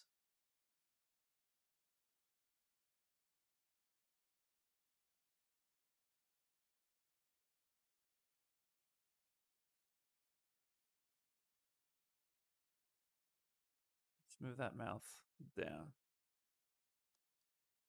Okay. It's like a little happy seahorse.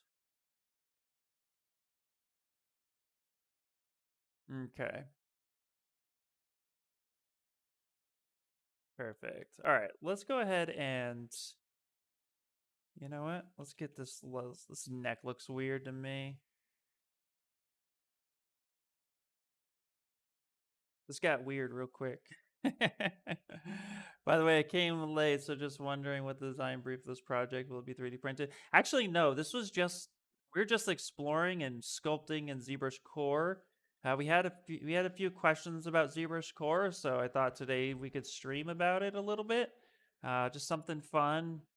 You know, I find that exploring shapes in ZBrush Core really do just help the overall design process and yeah, just kind of the feel of it. Nothing too crazy. Literally, we started out with like a dragon's body, and then uh, we moved it into just um, so it's like right here too. Got a little bit of thinness. Just moved it into just design and fun. Nothing too crazy.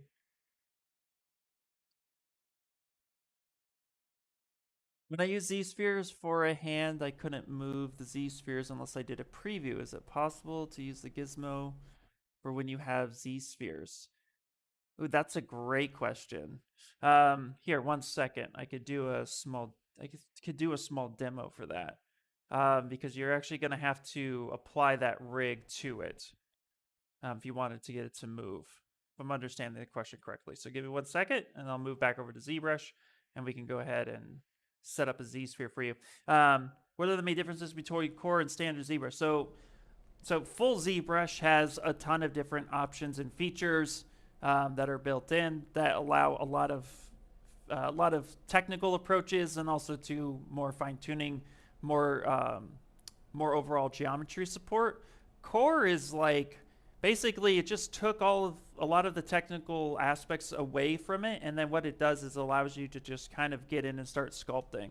So it really puts sculpting first, and it pushes a lot of strengths that ZBrush already has in the forefront and removes the technical aspect of it. So for example, like I can Z-remesh, but I can't pick the exact Z-remesh that I want. ZBrush will just Z-remesh for the size of the geometry as best as possible, and then I can always half it from there. Which means I have subdivisions as well. Dynamesh, I have a lot of control with Dynamesh. The brushes are more of like the more common brushes that are used in ZBrush. and it removes a lot of the uncommon brushes of ZBrush. The only other thing too is you can't load brushes within core, but you don't need to, because like what's here, I could pretty much get any real shapes that I want. Like for example, if I need to have like some sort of like spike design on the back of this guy, I actually have creature brushes, and I have all sorts of different different shapes. So for example, let's say I actually do want something kind of spiky on his back. I'll pick his back, and then I'll actually start pulling out that shape there. So it allows me to have something. Let's do every other one. And actually I have double turned on, or not double, I have symmetry turned on, so I can actually keep this right in here. Now ZBrush has these as well, but core really, it's a lot of its strengths is doing exactly what I'm doing right now, which is using a lot of the VDMs. In fact, I don't know, for some reason with ZBrush, I don't see a lot of people using VDMs as much. But here, actually, it's like, oh, let's just put sculpting first and foremost. That's the real difference. So let's say I wanted something like that, and now I have something like that, and I got that pretty quickly. Now you could do that in ZBrush as well, but again, it just puts the sculpting aspect for us. Yeah, so it's pretty good introduction. It's a pretty good introduction for those curious about ZBrush. Absolutely, yeah. Yep, that's the exact design and purpose of it.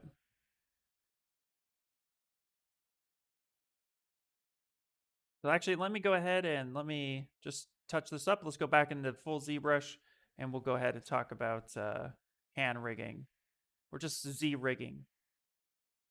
Okay. I'm actually going to go ahead and save that. Little fun stuff. Okay, let's go back into ZBrush itself. So we're going to go ahead and open up full ZBrush. And we got just a few more minutes. There we go. That's fine. Okay. So I'm actually going to go ahead and let's load a project. So let's come here, project. And let's just load in. Actually, who has a good hand? This female one. Let's load in this female hand here, just as a good example. And then I'm actually going to go ahead and duplicate this, solo this off. And I'm just going to cut this hand off. So I'm going to delete, lower, come through here, grab this. There we go.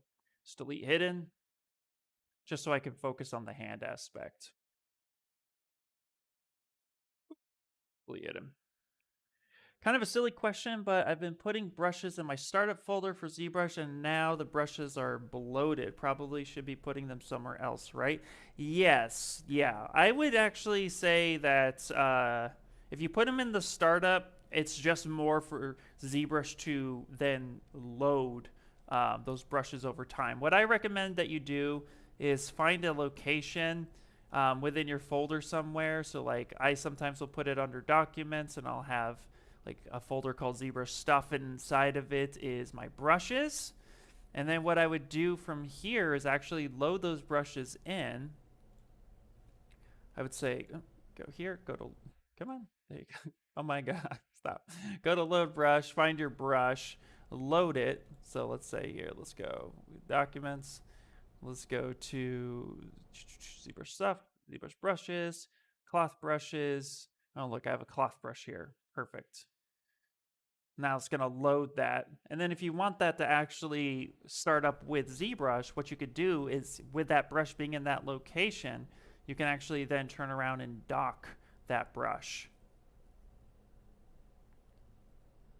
And then we'll do some Z rigging. There we go. So I have all these brushes here, right? Now what I can do is come up to brush, pick another brush, come up to my preferences, do my enable customization under config enable, come up to brush, find the brush that I loaded in, so Control Alt, drag that anywhere on my UI, say something like that, preference, and then store that, And now every time I load up ZBrush, that brush will be identified. So you could do it that way. The other way you could do it too is you could find up here, these brushes are stored in a different spot overall. So if you actually select a brush here, you can actually see where that is stored. And then you can also create a folder within this. So you could say go to, you know, you can go to that folder. So you could say like, oh, okay, where is this planar? This is in program files, Maxon ZBrush 2022, ZBrushes, and then planar. And you could do it there. If you do it in the startup, then you could bloat out ZBrush just a little bit. But I like doing it this other way because ZBrush just needs to find the location, but it starts up ZBrush first and then it goes off and finds the location. So I find it to be this method to be a little bit more, little bit easier, and also you can have all these brushes at your fingertips.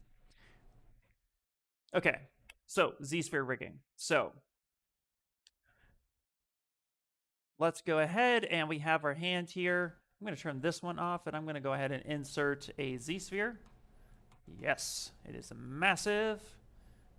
There we go. I'm going to turn off perspective. I don't need that. And I'm going to go ahead and scale this down. Also have solo turned on. There we go. Scale this down. Boop. And then we're going to go ahead and hit W for move. I'm going to move this over here. E for scale. I'm going to turn on transparency. So W moves, E scales, and then R rotates. So just in case anybody would like to know what's happening here. So I'm going to move this around.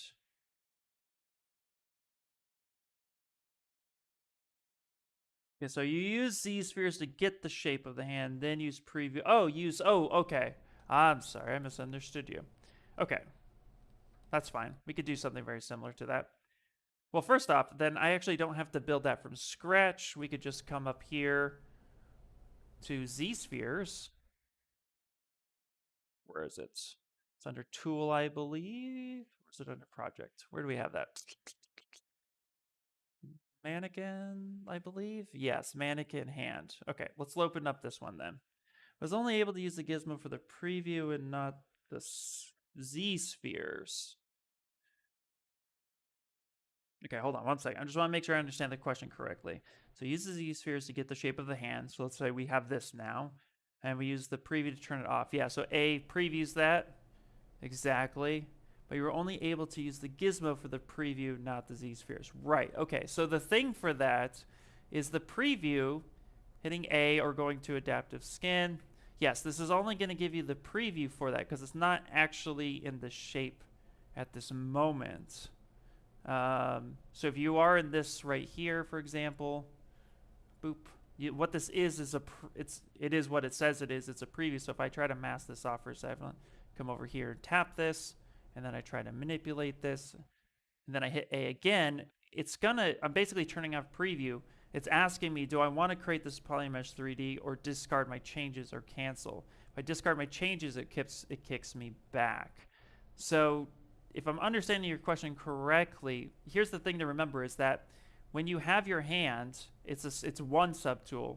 When I go to preview and I go ahead and say make adaptive skin, it's now giving me a second hand. Yeah, I'll reset unless you transform it. Correct. So I guess so. The question, let's see. So you couldn't move the Z-spheres unless. So you couldn't move the Z-spheres unless you did a preview.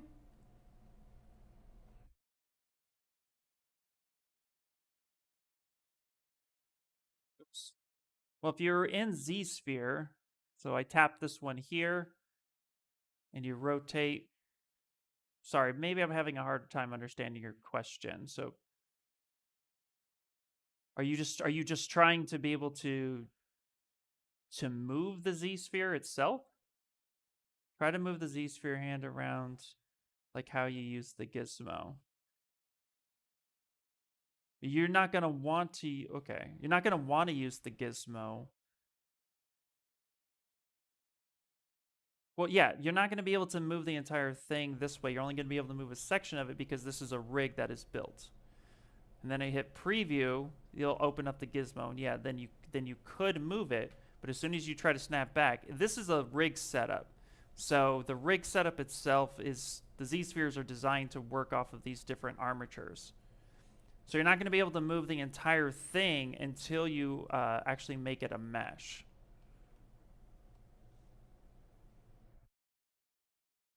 So you're wanting to not just position it, you're wanting to actually, oops, I hit the wrong button. You're actually wanting to manipulate it. Yeah. So yeah, the whole idea here is that this is essentially ZBrush's rig system. And this rig system will allow you to come in and start manipulating different components of it. So you can actually move this whole finger. So you could start from a certain spot and control everything else with it. Start from this spot. So you don't have to do one at a time. When you're rigging it, you could actually just do this and then a lot follows with it. And then you rotate, et cetera, et cetera. So whatever section you're moving it from, if you're moving it from this bone or this bone, will give you a different result, right? And then after that, once you have something that you like, then you're able to manipulate and just say, okay, let's find our shape that we like. So I'm going to make this. I'm going to pull this up, rotate this. Yeah, let's do something weird just for fun, just for the example of fun. Boom, we broke it. All right, great. This is Stranger Things moments. Poor Chrissy. So boom, we have this. Now this is what we want to be able to sculpt on. And the other thing too, and maybe as well, maybe this is helpful for when you're done posing it, is you notice how we have a Dynamesh setting here. If you turn this down to 0 and turn the preview back on and off, you're actually getting now more of cleaner topology than you would with any type of Dynamesh. So it's defaults to Dynamesh, but turn it to 0 and it gives you a little bit more control. Okay, so the rig is static. Yes, rig is static.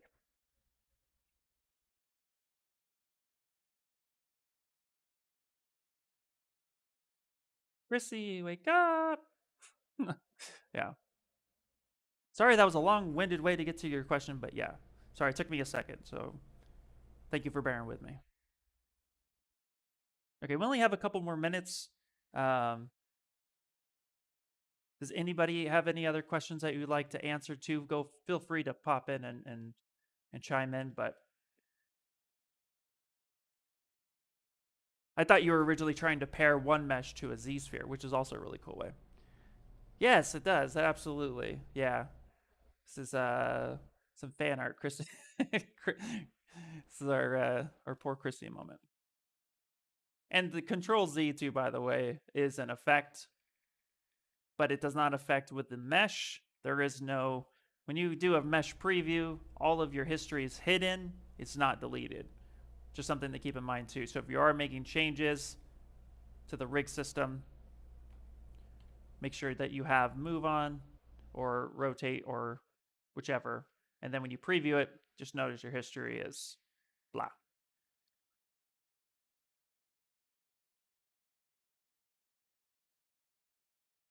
Okay, cool. All right, all right. We've been playing with core today, so if anybody's coming in, we are going to be wrapping up in a few minutes, but we were playing with core today. Just kind of sculpting and exploring and finding a weird creature for today. Didn't get as far as we'd like to, but that's okay, because I honestly would rather answer questions more so than anything else. So thank you for bringing your questions. That's always super helpful. But if you guys would like to see more core stuff, let me know, because ZBrush Core, there's a lot of really cool ways to explore within it. And I know there's not a lot of streamers who use core, so it's always fun to kind of come in and explore a little bit.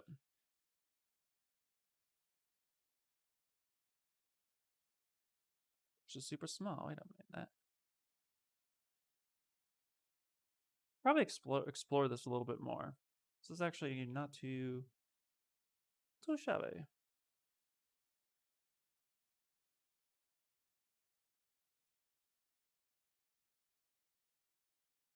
Go, there we go, there we go. Also, too, I'm going to reshare it, but we actually had yesterday, we had Brody Perkins on our ZBrush Live for an industry spotlight, and right where that video is that I just shared is timestamped. It's actually timestamped on him breaking down articulation for toys. So if you would like to know how to start making your own articulation, it's all pretty much close to the same process, just different joints. That'll get you started with that. So if you're interested in that, definitely take a look at that.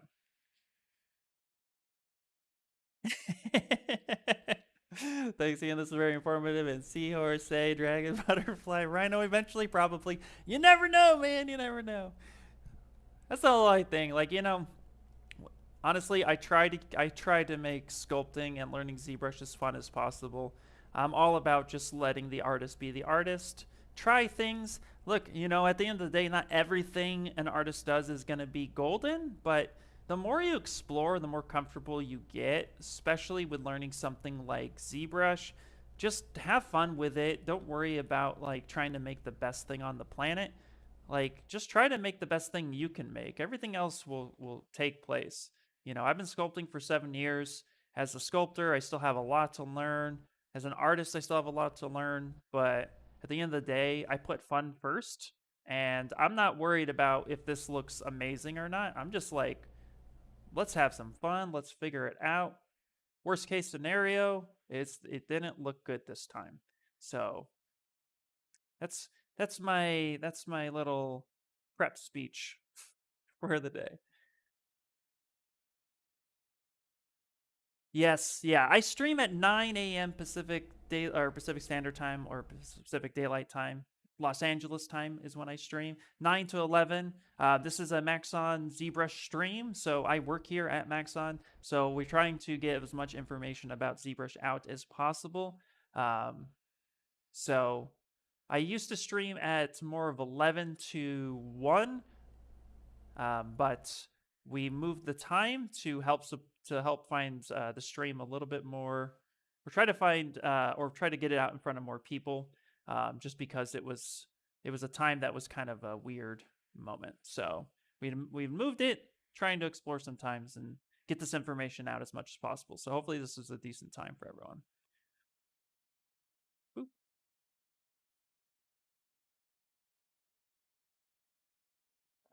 Got that polish on, got those eyelids in. Probably play a little bit with more of this. Next week we'll finish up Pickle Rick. I did a Pickle Rick. You guys want to see Pickle Rick? He's kind of on standby. I haven't touched him for a week. Been really busy with work. I'll show you guys my Pickle Rick. He's a mashup with a very special character. Probably play with this a little bit more later. Let's do a Z mesh on his body real quick.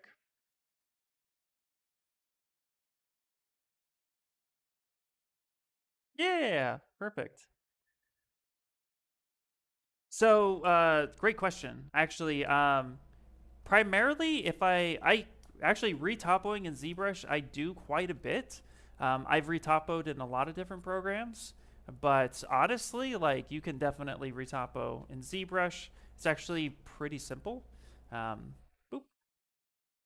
In fact, I can cover that. It's actually ZSphere. Um, Here, let's come back here. Let's load up a project. But when I retopo, I actually do a lot of it in ZBrush. I'm not kidding. Not even kidding. I've used other programs like TopoGun, 3D Co, etc., and there are programs that specialize in retopology.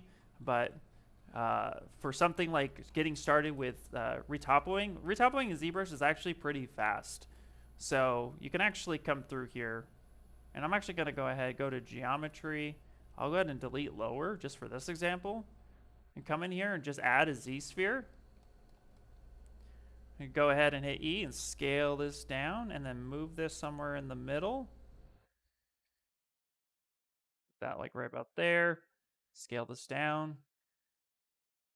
There we go. Perfect. I have transparency turned on. Now that I have this happening right here, you have topology, and you can hit edit topology. And then from here, sorry, not edit topology, select topo. Boop. You hate exporting and retopoing outside? Yeah. So let's go ahead and hit draw. Doopy doopy doo, topology.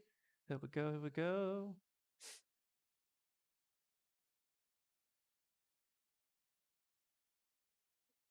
You just start making your, you can just start making your points.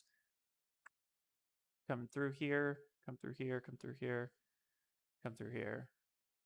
And actually tap out. Just kind of tap out here, grab a new one, come in, and you can start coming in and making your points. Come here, make a point. So tap right there. Hit that circle, boom, boom. This is obviously this is kind of like just a fast example, but you're just able to control Z it if you're not liking what you got, touch your point, come in, touch, touch, touch. Perfect. Grab here, touch, hit A, hit solo. That'll actually start the preview process. Of course, I have Dynamesh turned on. Adaptive skin, turn that off there. There we go. And you can start getting your topology turned in. I have density turned on. There we go, preview 1. So adaptive skin, turn that to 0. And then topology, come in here, hit A, and you can start making your points. It's just really simple, really fast.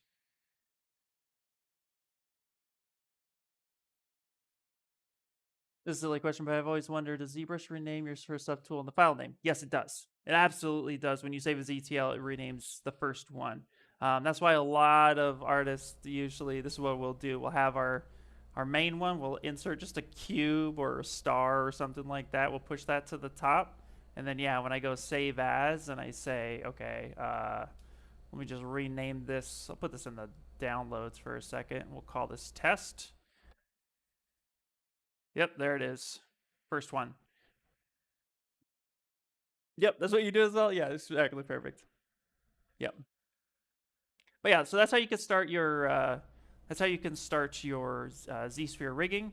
And then anytime, like when you go through, so I'm gonna go ahead and just hide this stuff for a second.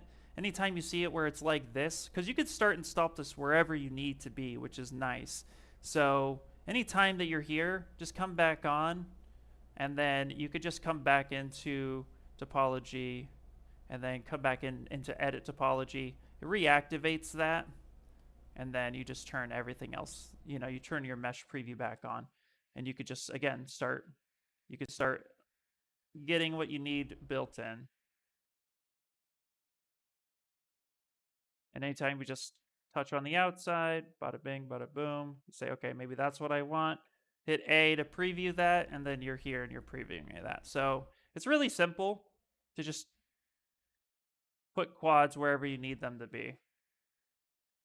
So, and it connects, it remembers the last point that you actually had it, so that's helpful so that you don't have to keep pointing out on the outside. Wherever this arrow is pointing, that's the direction it's going to go. So you notice it has like a big circle arrow, so it says, oh, there's that arrow. So I'm hovering over.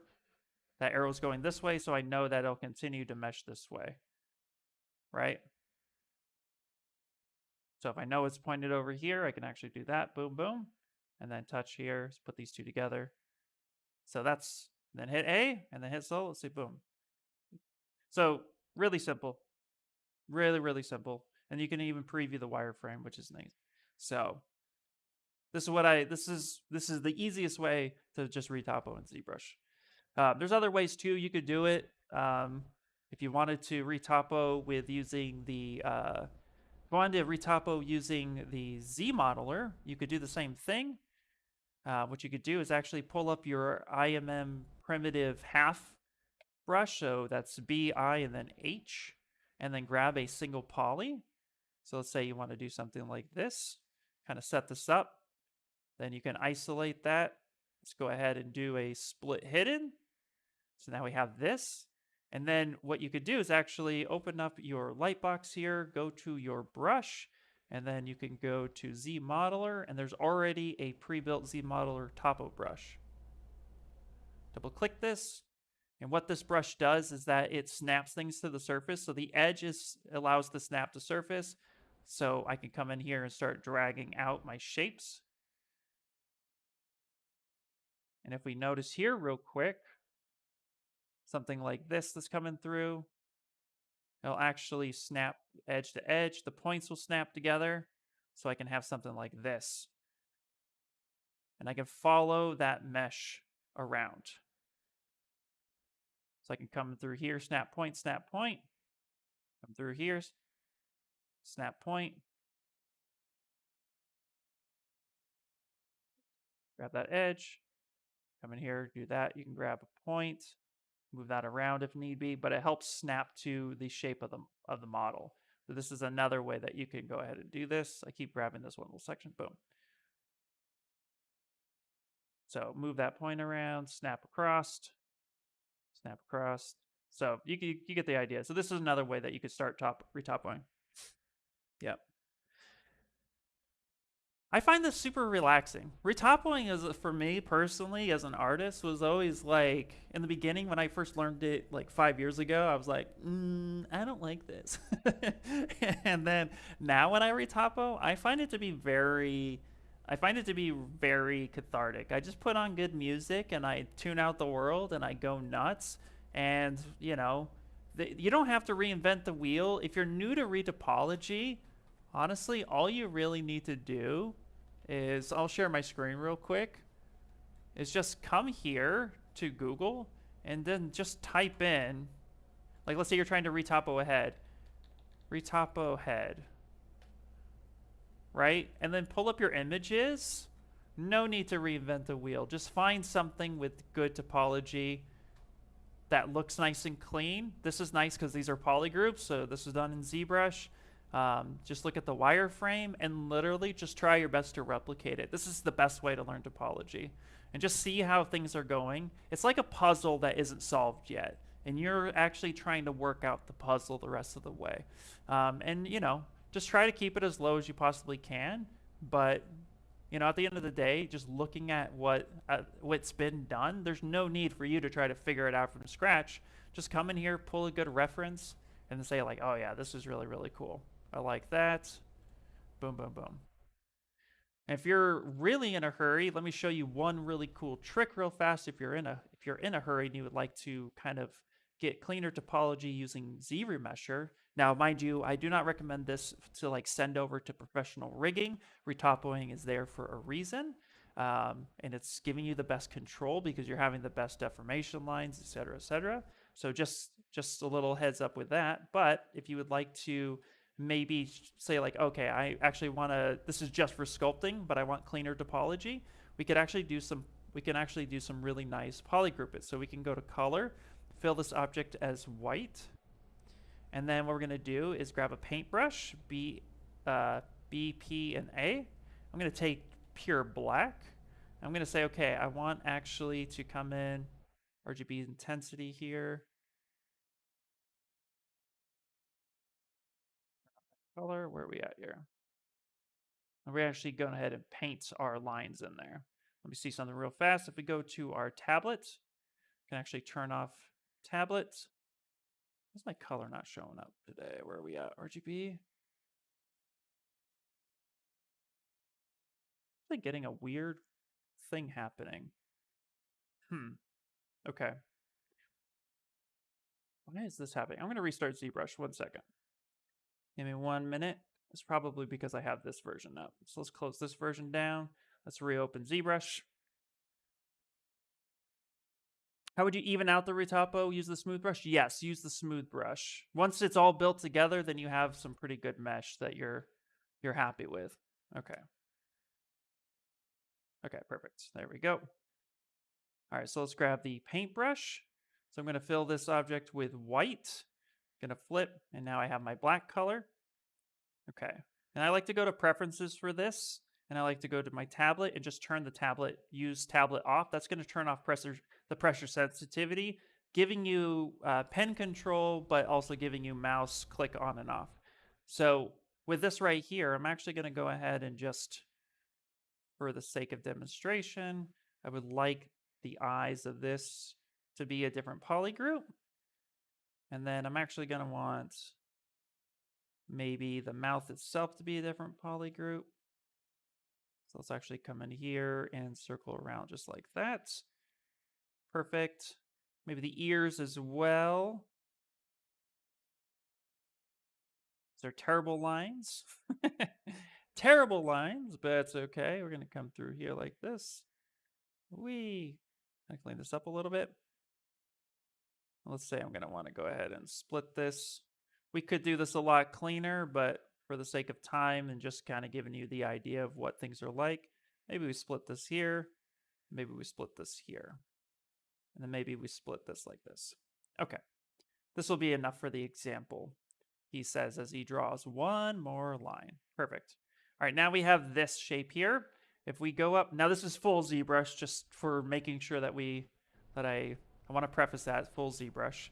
But if we go to Z plugin and we're looking for polygroup it, and we do polygroup it from paint. So here is what we look like before. And what polygroup it with paint is going to do is it's going to find all of the intersecting colors, and then it's going to give me a different polygroup for that.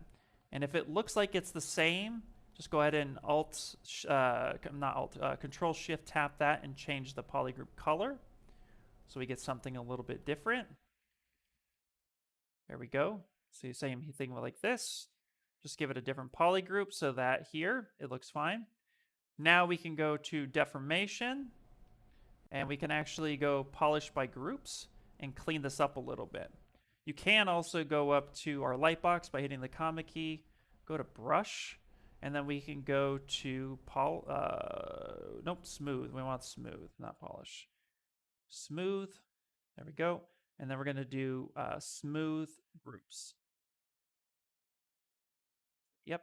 And now if I hold shift and then turn off RGB, I could smooth my groups down, giving me straighter lines, whichever would look best. And you clean this up so get something that looks a little bit nicer. So if you really want to take your time and draw out your polygroup shapes, you can do it this way. And that gives us something like that. Now what we could do is, just to give us a little bit more control, let's go to geometry. Let's go to crease polygabries. Yep, now we're creased. Now we go to ZRemesher. We go keep creases, keep groups, smooth groups down to 0. And let's find a nice size of 10 to start with, and then ZRemesh that. What's the purpose of splitting up in the polygroups? Get edge flow? Correct. Absolutely. By splitting up in the polygroups, what this will tell ZBrush is that each polygroup, that edge there is super important. Okay. Turn off keep groups and actually just run again. Maybe here it's a little bit funky here, so I'm going to smooth these down just a bit more. Just had black paint show. So then here we're actually going to divide this in half. ZRemesh this down. And this will help you get nicer topology that you can use for sculpting. And this would be a good way to start to kind of break up your model. Like I said, this isn't really useful for, or recommended, I should say, rather, for professional animation, because ultimately manual retopology is there so that you can help control exactly where your edges are and also where the supporting edge loops would be to control a nice rig. But at the end of the day, if you want something that's really controllable and sculptable and giving you those nice cleaner topology than just random ZRemesher, this would be a way to do it. So polygroup it and then do it this way. And then if you had history stored, so let's say you had history right before you even broke this up. Let's actually do it right there. Control tap here to store that history. Come in here, subdivide a few times. And then all we need to do is go to our subtool, go to project history. Say, yep, bring that poly paint over. Now I have my poly paint history brought over. And if you get a little bit of colliding like this, you could just, come in here and kind of like clean that little bit up a little bit, step it back up through the sub, rebuild that surface if it broke, or try to reproject a little bit more, or maybe put more edge loops in there. That might have been just a little too low to support that loop, but ultimately we can get something really fast, get our history back, and then the rest is golden, and we keep those poly groups. So that's another way that you can go ahead and actually get that kind of look and feel. Hey, Cube! You'll fight me on that? What's up, hey, Cube? Yeah, the hard work is the design. Yep. Yep. Come on in, AQ. All right, well, that's going to cover it for today.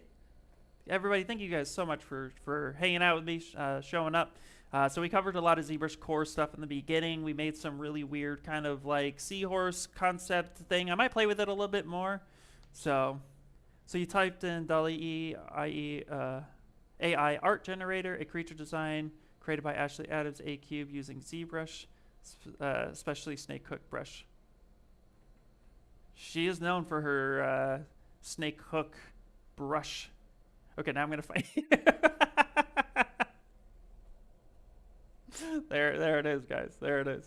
All right. Well, again, thank you everybody for showing up today and hanging out with me. Had a blast. So if you guys would like to see more ZBrush or ZBrush core rather, let me know.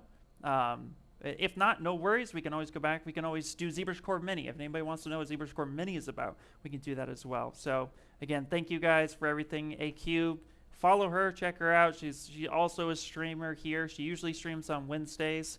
Always check the schedule for when artists go. Actually, I want to share that real quick because we have a ton of artists that stream here. It's not just me.